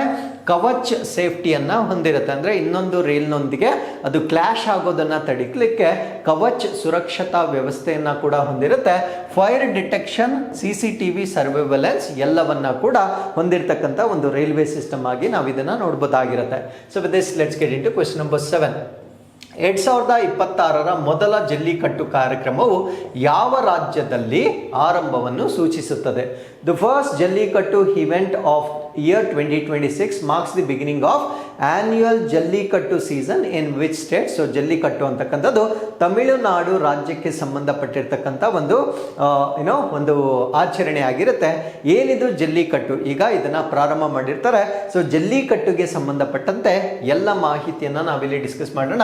ಅಫಿಷಿಯಲಿ ಈಗ ತಮಿಳುನಾಡು ಸರ್ಕಾರ ಇದನ್ನ ನೋಟಿಫೈ ಮಾಡಿರುತ್ತೆ ಅಂಡ್ ಈ ಒಂದು ಜಲ್ಲಿಕಟ್ಟು ಹಬ್ಬವನ್ನ ಆಚರಣೆ ಮಾಡಲಿಕ್ಕೆ ಈಗ ಒಂದು ಅಪ್ರೂವಲ್ ಅನ್ನ ನೀಡಲಾಗಿರುತ್ತೆ. ಸೊ ಇದು bull taming sports of Tamil Nadu, ಅಂದ್ರೆ ತಮಿಳುನಾಡಿನಲ್ಲಿ ಗೂಳಿಗಳನ್ನ ಪಳಗಿಸುವ ಒಂದು ಕ್ರೀಡೆಯಾಗಿ ನಾವಿದನ್ನ ಕಾಣಬಹುದಾಗಿರುತ್ತೆ. 2000 ವರ್ಷಗಳಷ್ಟು ಹಳೆಯದಾದ ಇತಿಹಾಸವನ್ನ ಹೊಂದಿರತಕ್ಕಂಥ ಒಂದು ಆಚರಣೆ ಆಗಿರುತ್ತೆ. ಸೊ ಇದು ತಮಿಳುನಾಡು ಕಲ್ಚರ್ನಲ್ಲಿ ಇಂಟಿಗ್ರೇಟ್ ಆಗಿರ್ತಕ್ಕಂಥ ಒಂದು ಭಾಗವಾಗಿರುತ್ತೆ. ಸೊ ಜಲ್ಲಿಕಟ್ಟು ಅಂದ್ರೆ ಏನು? ಜಲ್ಲಿ ಅಂದ್ರೆ ಕಾಯಿನ್ ಅಥವಾ ಪ್ರೈಸ್, ಕಟ್ಟು ಅಂದ್ರೆ ಟೈಡ್ ಅಂದ್ರೆ ನಾಣ್ಯಗಳನ್ನ ಕಟ್ಟುವ ಒಂದು ಕ್ರೀಡೆ ಇದಾಗಿರುತ್ತೆ. Price tied to the bull's horns, ಅಂದ್ರೆ ಆ ಒಂದು ಪ್ರೈಸ್ ಮನಿ ಏನಿರುತ್ತೆ ಎತ್ತುಗಳ ಕೊಂಬಿಗೆ ಕಟ್ಟಲಾಗಿರುತ್ತೆ. ಸೊ ಅದಕ್ಕೆ ಈ ಒಂದು ಹಬ್ಬವನ್ನ ಜಲ್ಲಿಕಟ್ಟು ಎಂದು ಕರೆಯಲಾಗುತ್ತೆ. ಇನ್ನು ಇದನ್ನ ಯಾವ ಸಮಯದಲ್ಲಿ ಕಂಡಕ್ಟ್ ಮಾಡಲಾಗುತ್ತೆ ಅಂದ್ರೆ ಪೊಂಗಲ್ ಅಂದ್ರೆ ನಮ್ಮಲ್ಲಿ ಸಂಕ್ರಾಂತಿ ಅಂತ ನಾವೇನು ಹೇಳ್ತೇವೆ, ಆ ಒಂದು ಸಮಯದಲ್ಲಿ ಮುಖ್ಯವಾಗಿ ಜನವರಿ ತಿಂಗಳಲ್ಲಿ ಕಂಡಕ್ಟ್ ಮಾಡ್ತಕ್ಕಂತಹ ಹಬ್ಬವಾಗಿರುತ್ತೆ. ಸೊ ತಮಿಳುನಾಡಿನ ಮದುರೈ, ಪುದುಕೋಟೈ, ತಿರುಚಿರಾಪಲ್ಲಿ, ದಿಂಡಿಗಲ್ ಮತ್ತೆ ಶಿವಗಂಗಾ ಜಿಲ್ಲೆಗಳಲ್ಲಿ ಆಚರಣೆ ಮಾಡ್ತಕ್ಕಂಥ ಒಂದು ಹಬ್ಬವಾಗಿರುತ್ತೆ. ಸೊ ಜಲ್ಲಿಕಟ್ಟಿನಲ್ಲಿ ಬರ್ತಕ್ಕಂಥ ವಿಧಗಳನ್ನು ನಾವು ನೋಡೋದಾದ್ರೆ ವಾಡಿ ಮಂಜು ವಿರಟ್ಟು, ಇಲ್ಲಿ bull releases from the open ground, ಅಂದ್ರೆ ಬಯಲು ಮೈದಾನದಲ್ಲಿ ಎತ್ತುಗಳನ್ನ ಬಿಡುಗಡೆ ಮಾಡಲಾಗುತ್ತೆ. ಇನ್ನು ವಾದಂ ಮಂಜು ವೀರಟ್ಟು ಅಂತ ಹೇಳ್ತೇವೆ, ಬುಲ್ ಟೈಡ್ ವಿತ್ ರೋಪ್, ಅಂದ್ರೆ ಆ ಒಂದು ಎತ್ತುಗಳನ್ನ ಹಗ್ಗದಿಂದ ಕಟ್ಟಲಾಗಿರುತ್ತೆ. ಮೂರನೇದನ್ನ ಎರುತ್ತಾ ಜಾವುತಲ್ ಅಂತ ಹೇಳ್ತೇವೆ, ಎಂಬ್ರೇಸಿಂಗ್ ದ ಬುಲ್, ಅಂದ್ರೆ ಗೂಳಿಯನ್ನ ಅಪ್ಪಿಕೊಳ್ತಕ್ಕಂಥ ಒಂದು ಆಚರಣೆ ಆಗಿರುತ್ತೆ. ಈ 3 ರೀತಿಯಲ್ಲಿ ಜಲ್ಲಿಕಟ್ಟು ಹಬ್ಬವನ್ನ ಕಂಡಕ್ಟ್ ಮಾಡಲಾಗುತ್ತೆ. ಇನ್ನು ಯಾವ ಬ್ರೀಡ್ಸ್ ಅನ್ನ ಈ ಒಂದು ಕ್ರೀಡೆಯಲ್ಲಿ ಬಳಕೆ ಮಾಡಲಾಗುತ್ತೆ ಅಂದ್ರೆ ಕಂಗಾಯಂ, ಪುಲಿಕುಳಂ, ಉಂಬಳಚೇರಿ, ಈ ರೀತಿಯ ಒಂದು ಬ್ರೀಡ್ಗಳನ್ನ ಈ ಒಂದು ಸಂಪ್ರದಾಯದಲ್ಲಿ ಬಳಕೆ ಮಾಡಲಾಗುತ್ತೆ. Bulls are not killed, so ಈ ಒಂದು ಗೂಳಿಗಳನ್ನ ಈ ಆಚರಣೆಯಲ್ಲಿ ಕೊಲ್ಲಲಾಗದೇ ಇರತಕ್ಕಂಥ ಒಂದು ಆಚರಣೆ ಆಗಿರುತ್ತೆ. ಸೊ ಇದರ ಲೀಗಲ್ ಸ್ಟೇಟಸ್ ಏನು ಅಂತ ನಾವು ನೋಡೋದಾದ್ರೆ allowed under Tamil Nadu law with regulations, ಅಂದ್ರೆ ಕೆಲವೊಂದು ನಿಯಮಗಳೊಂದಿಗೆ ಈ ಒಂದು ಕ್ರೀಡೆಯನ್ನ ಮಾಡಲಿಕ್ಕೆ ತಮಿಳುನಾಡು ಸರ್ಕಾರ ಪರ್ಮಿಷನ್ ಅನ್ನು ನೀಡಲಾಗಿರುತ್ತೆ. Conducted as per supreme court guidelines, ಅಂದ್ರೆ ಸುಪ್ರೀಂ ಕೋರ್ಟ್ನ ಮಾರ್ಗದರ್ಶನಗಳ ಅಡಿಯಲ್ಲಿ ಈ ಒಂದು ಹಬ್ಬವನ್ನ ನಡೆಸಲಾಗುತ್ತೆ. So with this we have come to Savitri Phule ಅವರ 194ನೇ ಜನ್ಮದಿನ. ಈ ನಿಟ್ಟಿನಲ್ಲಿ ಇವರ ಬಗ್ಗೆ ಸಂಪೂರ್ಣ ಮಾಹಿತಿಯನ್ನು ಡಿಸ್ಕಸ್ ಮಾಡೋಣ. 1831ರಿಂದ 1897ರವರೆಗೆ ನಮ್ಮ ಭಾರತ ದೇಶಕ್ಕೆ ಸಾಕಷ್ಟು ಕೊಡುಗೆಗಳನ್ನು ನೀಡಿರ್ತಾರೆ. ಇಂಡಿಯಾಸ್ ಫಸ್ಟ್ ವುಮೆನ್ ಟೀಚರ್ ಅಂತ ಹೇಳ್ಬೋದು. ಭಾರತ ದೇಶದ ಮೊದಲ ಮಹಿಳಾ ಶಿಕ್ಷಕಿ ಇವರಾಗಿರ್ತಾರೆ. ಬಾರ್ನ್ ಆನ್ 3rd ಜನವರಿ 1831, ಜನವರಿ 3, 1831 ಅವರ ಜನನ ಆಗುತ್ತೆ. ಸೊ ಅವರ ಜನನ ಆಗಿರ್ತಕ್ಕಂಥದ್ದು ಮಹಾರಾಷ್ಟ್ರದ ನೈಗಾವ್ನಲ್ಲಿ ಅವರ ಬರ್ತ್ ಆಗುತ್ತೆ. Married to Jyotirao Phule. So ಅವರು ಜ್ಯೋತಿರಾವ್ ಫುಲೆ ಅವರನ್ನ ವಿವಾಹವಾಗ್ತಾರೆ. Educated by her husband despite social opposition. ಆ ಸಮಯದಲ್ಲಿ ಮಹಿಳೆಯರಿಗೆ ಯಾವುದೇ ಶಿಕ್ಷಣವನ್ನ ನೀಡ್ತಾ ಇರಲಿಲ್ಲ. ಆ ವಿರೋಧವನ್ನ ತಡೆದು ಅವರ ಗಂಡ ಏನ್ ಮಾಡ್ತಾರೆ ಅಂದ್ರೆ ಅವರ ಪತಿ ಅವರಿಗೆ ಶಿಕ್ಷಣವನ್ನ ಕೊಡಿಸಿರ್ತಾರೆ. ಸೊ ಇವರು became India's first formally trained women teacher ಆಗಿರ್ತಾರೆ. ಅಂದ್ರೆ ಭಾರತದ ಮೊದಲ ಔಪಚಾರಿಕವಾಗಿ ತರಬೇತಿ ಕೊಡ್ತಿರ್ತಕ್ಕಂಥ ಮಹಿಳಾ ಶಿಕ್ಷಕರಾಗ್ತಾರೆ. taught at first girls school in Pune in 1848, 1848ರಲ್ಲಿ ಪುಣೆಯ ಮೊದಲ ಬಾಲಕಿಯರ ಶಾಲೆಯಲ್ಲಿ ಅವರು ಬೋಧನೆಯನ್ನ ಕೂಡ ಪ್ರಾರಂಭ ಮಾಡ್ತಾರೆ. ಅದರ ಜೊತೆಗೆ faced caste and gender based discrimination, ಜಾತಿ ಮತ್ತೆ ಲಿಂಗ ಆಧಾರಿತ ತಾರತಮ್ಯವನ್ನ ಇವರು ಬಹಳಷ್ಟು ಎದುರಿಸಬೇಕಾಗಿರುತ್ತೆ. Persisted despite harassment and social boycott. ಇಷ್ಟೆಲ್ಲ ಕಿರುಕುಳಗಳು, ಸಾಮಾಜಿಕ ಬಹಿಷ್ಕಾರದ ನಡುವೆಯೂ ಅವರು ತಮ್ಮ ವೃತ್ತಿಯನ್ನ ಬಿಟ್ಕೊಡೋದಿಲ್ಲ. ಸೊ ಅದನ್ನ ಮುಂದುವರಿಸಲಿಕ್ಕೆ ಇವರು ಪ್ರಾರಂಭ ಮಾಡ್ತಾರೆ. ಅದ್ರ ಜೊತೆಗೆ ಓಪನ್ ಮಲ್ಟಿಪಲ್ ಸ್ಕೂಲ್ಸ್. ಅದಾದ ನಂತರ ಇವರು ಅನೇಕ ಶಾಲೆಗಳನ್ನು ತೆರೀತಾರೆ. ಯಾರಿಗಾಗಿ ಅಂದರೆ ಗರ್ಲ್ಸ್, ಬಾಲಕಿಯರಿಗಾಗಿ, ದಲಿತರಿಗಾಗಿ, ಮಾರ್ಜಿನಲೈಸ್ಡ್ ಕಮ್ಯುನಿಟೀಸ್ ಅಂದರೆ ಶೋಷಿತ ವರ್ಗಕ್ಕೆ ಅನೇಕ ಶಾಲೆಗಳನ್ನು ಅವರೇ ಪ್ರಾರಂಭ ಮಾಡ್ತಾರೆ. ಅದರ ಜೊತೆಗೆ advocated education as a tool for social liberation. ಅಂದರೆ ಸಾಮಾಜಿಕ ಆ ಸಮಸ್ಯೆಗಳಿಂದ ನಾವು ವಿಮೋಚನೆಗೊಳ್ಳಿಕ್ಕೆ ಶಿಕ್ಷಣ ಒಂದೇ ಮಾರ್ಗ ಅಂತಕ್ಕಂಥ ಒಂದು ಪ್ರತಿಪಾದನೆಯನ್ನು ಕೂಡ ಅವರು ಮಾಡ್ತಾರೆ. ಚಾಲೆಂಜ್ಡ್ ಬ್ರಾಹ್ಮಣಿಕಲ್ ಪೇಟ್ರಿಯಾರ್ಕಿ ಅಂದರೆ ಬ್ರಾಹ್ಮಣ ಪಿತೃಪ್ರಭುತ್ವ ಏನಿರುತ್ತೆ ಅದಕ್ಕೆ ಅವರು ವಿರೋಧವನ್ನು ವ್ಯಕ್ತಪಡಿಸಲಾಗಿರುತ್ತೆ. ಇನ್ನು ಯಾವ ವ್ಯವಸ್ಥೆಗಳ ವಿರುದ್ಧ ಅವರು ಹೋರಾಟವನ್ನು ಮಾಡಿರ್ತಾರೆ ಅಂದರೆ ಕಾಸ್ಟ್ ಡಿಸ್ಕ್ರಿಮಿನೇಷನ್, ಜಾತಿ ಆಧಾರಿತ ತಾರತಮ್ಯ, ಚೈಲ್ಡ್ ಮ್ಯಾರೇಜ್ ಅಥವಾ ಬಾಲ್ಯ ವಿವಾಹ, ಸತಿ ಪದ್ಧತಿ ಆಗಿರ್ಬೋದು, ಮತ್ತೆ ಅನ್ಟಚಬಿಲಿಟಿ ಅಥವಾ ಅಸ್ಪೃಶ್ಯತೆಯ ವಿರುದ್ಧವಾಗಿ ಇವರು ಹೋರಾಟಗಳನ್ನ ಮಾಡಿರ್ತಾರೆ. ಅದ್ರ ಜೊತೆಗೆ ವಿಡೋ ರಿಮ್ಯಾರಿಯೇಜ್ ಅಂದ್ರೆ ವಿಧವೆ ಪುನರ್ವಿವಾಹವನ್ನ ಕೂಡ ಇವರು ಬೆಂಬಲವನ್ನ ಮಾಡಿರ್ತಾರೆ. Establish shelters for widows and abandoned children, ವಿಧವೆಯರಿಗೆ ಮತ್ತೆ ಪರಿತ್ಯಕ್ತ ಅಂದ್ರೆ ಅನಾಥರಾಗಿರ್ತಕ್ಕಂಥ ಮಕ್ಕಳಿಗೆ ಅವರು ಆಶ್ರಮಗಳನ್ನ ಕೂಡ ಸ್ಥಾಪನೆ ಮಾಡ್ತಾರೆ. ಸೊ ಅದ್ರ ಜೊತೆಗೆ strong advocate for social equality ಅಂದ್ರೆ ಸಾಮಾಜಿಕ ಸಮಾನತೆಗೆ ಪ್ರಬಲವಾದ ಪ್ರತಿಪಾದಕಿ ಇವರಾಗಿರ್ತಾರೆ. Promoted education for oppressed caste ಅಂದ್ರೆ ತುಳಿತಕ್ಕೊಳಗಾಗಿರ್ತಕ್ಕಂಥ ಜಾತಿಗಳಿಗೆ ಶಿಕ್ಷಣವನ್ನ ಇವರು ಬಹಳ ಉತ್ತೇಜನ ಮಾಡ್ತಾರೆ. ಸೊ ಅದಾದ್ಮೇಲೆ co-founded Satyashodhak Samaj with Jyotirao Phule. So Jyotirao Phule ಅವರೊಂದಿಗೆ ಸತ್ಯಶೋಧಕ ಸಮಾಜದ ಸಹಸ್ಥಾಪಕರು ಕೂಡ ಇವರಾಗ್ತಾರೆ. Emphasized rational thinking and social justice, ತರ್ಕಬದ್ಧ ಚಿಂತನೆ ಮತ್ತೆ ಸಾಮಾಜಿಕ ನ್ಯಾಯಕ್ಕೆ ಇವರು ಅತ್ಯಂತ ಹೆಚ್ಚಿನ ಒತ್ತನ್ನು ನೀಡ್ತಾರೆ. ಇನ್ನು ಸಾಹಿತ್ಯಕ್ಕೆ ಅವರು ಕೊಟ್ಟಿರ್ತಕ್ಕಂಥ ಕೊಡುಗೆಗಳೇನು ಅಂತ ನೋಡೋದಾದ್ರೆ she was poet and writer, ಕವಯಿತ್ರಿ ಮತ್ತೆ ಬರಹಗಾರ್ತಿ ಕೂಡ ಅವರಾಗಿರ್ತಾರೆ. Use literature as a medium of reforms ಅಂದ್ರೆ ಈ ಒಂದು ಸುಧಾರಣೆಗಳನ್ನು ತರಲಿಕ್ಕೆ ಸಾಹಿತ್ಯವನ್ನ ಅವರು ಒಂದು ಮಾಧ್ಯಮವಾಗಿ ಕೂಡ ಬಳಕೆಯನ್ನ ಮಾಡ್ಕೊಳ್ತಾರೆ. So next is Rani Velu Nachiyar. So ಇವರ ಒಂದು ಬರ್ತ್ ಆನಿವರ್ಸರಿ ಕೂಡ ಇರುತ್ತೆ. ಸೊ ಇವರ ಬಗ್ಗೆ ಕೂಡ ನಾವು ಹೆಚ್ಚಿನ ಮಾಹಿತಿನ ಡಿಸ್ಕಸ್ ಮಾಡೋಣ. ಸೊ ಇವರನ್ನ ನಾವು ರಾಣಿ ವೇಲು ನಚಿಯಾರ್ ಅಂತ ಕರಿತೇವೆ. ಏನ್ ಇವರ ವಿಶೇಷತೆಗಳು ಅಂತ ನಾವು ನೋಡೋದಾದ್ರೆ she is queen of Sivaganga ರಾಣಿ ಆಗಿರ್ತಾರೆ. So that is from Tamil Nadu. She is from Tamil Nadu. Live during 18th century, 18ನೇ ಶತಮಾನದಲ್ಲಿ ಅವರು ಬದುಕಿರ್ತಾರೆ. ಸೊ ಅದ್ರ ಜೊತೆಗೆ one of the earliest Indian rulers to fight British colonial rule ಅಂದರೆ ಬ್ರಿಟಿಷರ ವಿರುದ್ಧ ಹೋರಾಟ ಮಾಡಿರ್ತಕ್ಕಂಥ ಮೊಟ್ಟ ಮೊದಲ ಅಥವಾ ಆರಂಭಿಕ ಸಮಯದ ಭಾರತೀಯ ಆಡಳಿತಗಾರರಲ್ಲಿ ಇವರು ಕೂಡ ಒಬ್ಬರಾಗಿರ್ತಾರೆ. Often regarded as India's first women freedom fighter ಅಂದರೆ ಇವರನ್ನ ಏನಂತ ನಾವು ಪರಿಗಣನೆ ಮಾಡ್ತೀವಿ ಅಂದರೆ ಭಾರತದಲ್ಲಿ ಬ್ರಿಟಿಷರ ವಿರುದ್ಧ ಹೋರಾಟ ಮಾಡಿರ್ತಕ್ಕಂಥ ಮೊಟ್ಟ ಮೊದಲ ಮಹಿಳೆ ಎಂದು ಇವರನ್ನ ಪರಿಗಣನೆಗೆ ತೆಗೆದುಕೊಳ್ಳಲಾಗುತ್ತೆ. ಹಾಗಿದ್ರೆ ಬ್ರಿಟಿಷರ ವಿರುದ್ಧ ಹೋರಾಟ ಹೇಗಿತ್ತು ಅಂತ ನಾವು ನೋಡೋದಾದ್ರೆ ಬ್ರಿಟಿಷ್ ಈಸ್ಟ್ ಇಂಡಿಯಾ ಕಂಪನಿಯನ್ನ ಅವರು ಅಪೋಸ್ ಮಾಡ್ತಾರೆ. Her kingdom was annexed after her husband's death. ಅವರ ಗಂಡನ ಸಾವಿನ ನಂತರ ಅವರ ಸಾಮ್ರಾಜ್ಯವನ್ನ ಬ್ರಿಟಿಷರು ತಮ್ಮ ಒಂದು ಸ್ವಾಧೀನಕ್ಕೆ ತೆಗೆದುಕೊಳ್ತಾರೆ. ಸೊ ಅದಾದ್ಮೇಲೆ went in to exile and reorganized resistance. ಅಂದ್ರೆ ಅವರು ಕಣ್ಮರೆ ಆಗ್ತಾರೆ, ಎಲ್ಲರನ್ನೂ ಅವರು ತೊರೆದು ಎಕ್ಸೈಲ್ ಅಂದ್ರೆ ಅವರು ಕಣ್ಮರೆ ಆಗಿರ್ತಾರೆ. ಪುನರ್ ಸಂಘಟನೆ ಮಾಡಿಕೊಂಡು ಪ್ರತಿರೋಧಕ್ಕೆ ಅವರು ತಯಾರಿಯನ್ನ ಮಾಡ್ಕೊಳ್ತಾರೆ. Launched a military campaign to reclaim Sivaganga. ಶಿವಗಂಗವನ್ನ ಅವರು ಸ್ವಾಧೀನಪಡಿಸಿಕೊಳ್ಳಿಕ್ಕೆ ಸೈನಿಕರ ಕಾರ್ಯಾಚರಣೆಯನ್ನ ಅವರು ಎಕ್ಸೇಲ್ ನಲ್ಲಿ ತಮ್ಮ ಪ್ರಾರಂಭವನ್ನ ಮಾಡ್ಕೊಳ್ತಾರೆ. So built alliance with regional powers. ಅಂದ್ರೆ ಪ್ರಾಂತೀಯ ಶಕ್ತಿಗಳೇನಿರ್ತವೆ, ಅಂದ್ರೆ ಅಲ್ಲಿರ್ತಕ್ಕಂಥ ಪ್ರಾಂತೀಯ ಒಂದು ರಾಜವಂಶಗಳೇನಿರ್ತವೆ ಅವರೊಂದಿಗೆ ಮೈತ್ರಿಯನ್ನ ಮಾಡ್ಕೊಳ್ತಾರೆ. ಫಾರ್ ಎಕ್ಸಾಂಪಲ್ ಹೈದರಾಲಿ ಟಿಪ್ಪು ಸುಲ್ತಾನ್ರೊಂದಿಗೆ ಮೈತ್ರಿಯನ್ನ ಮಾಡಿಕೊಳ್ಳಿಕ್ಕೆ ಅವರು ಪ್ರಾರಂಭ ಮಾಡ್ತಾರೆ. ಅದ್ರ ಜೊತೆಗೆ organized a trained women army. ತರಬೇತಿ ಪಡೆದಿರ್ತಕ್ಕಂಥ ಒಂದು ಮಹಿಳಾ ಸೈನ್ಯವನ್ನ ಕೂಡ ಇವರು ಸಂಘಟನೆ ಮಾಡ್ತಾರೆ. Used guerrilla warfare tactics. Guerrilla ಅಂದ್ರೆ ಹಿಂಬದಿಯಿಂದ ಅಟ್ಯಾಕ್ ಮಾಡ್ತಕ್ಕಂಥ ಈ ಒಂದು ಗೆರಿಲ್ಲಾ ಯುದ್ಧ ತಂತ್ರಗಾರಿಕೆಯನ್ನ ಕೂಡ ಇವರು ಬಳಕೆಯನ್ನ ಮಾಡ್ತಾರೆ. ಸೊ ಅದಾದ್ಮೇಲೆ formation of Udayal women's battle. So this is important. Udayal ಮಹಿಳಾ ಬೆಟಾಲಿಯನ್ ಕೂಡ ಇವರು ರಚನೆಯನ್ನ ಮಾಡ್ತಾರೆ. So Udayal sacrificed her life by blowing up the British ammunition store. ಅಂದ್ರೆ ಬ್ರಿಟಿಷರ ಮದ್ದುಗುಂಡುಗಳನ್ನ ಇಟ್ಟಿರ್ತಕ್ಕಂಥ ಒಂದು ಪ್ರದೇಶ ಏನಿರುತ್ತೆ ಅದು ಅಂಗಡಿ ಅಲ್ಲ, ಮದ್ದುಗುಂಡುಗಳನ್ನ ಸಂಗ್ರಹಣೆ ಮಾಡಿರ್ತಕ್ಕಂಥ ಒಂದು ಪ್ರದೇಶವನ್ನ ಸ್ಫೋಟಿಸುವ ಮೂಲಕ ಉದಯಲ್ ತನ್ನ ಪ್ರಾಣವನ್ನ ತ್ಯಾಗವನ್ನ ಮಾಡಿರ್ತಾರೆ.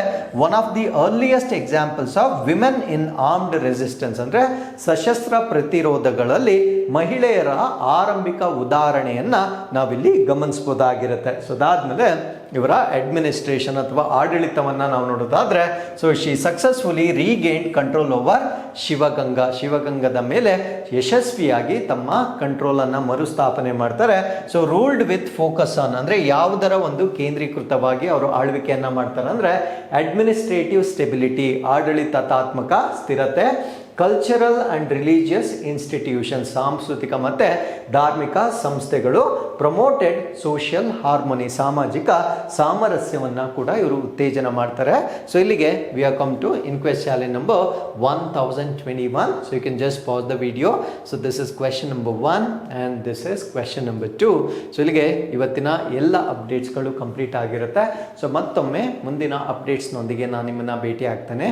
ಸೊ ಅಲ್ಲಿವರೆಗೂ keep reading, take care of yourselves and thank you very much for watching this.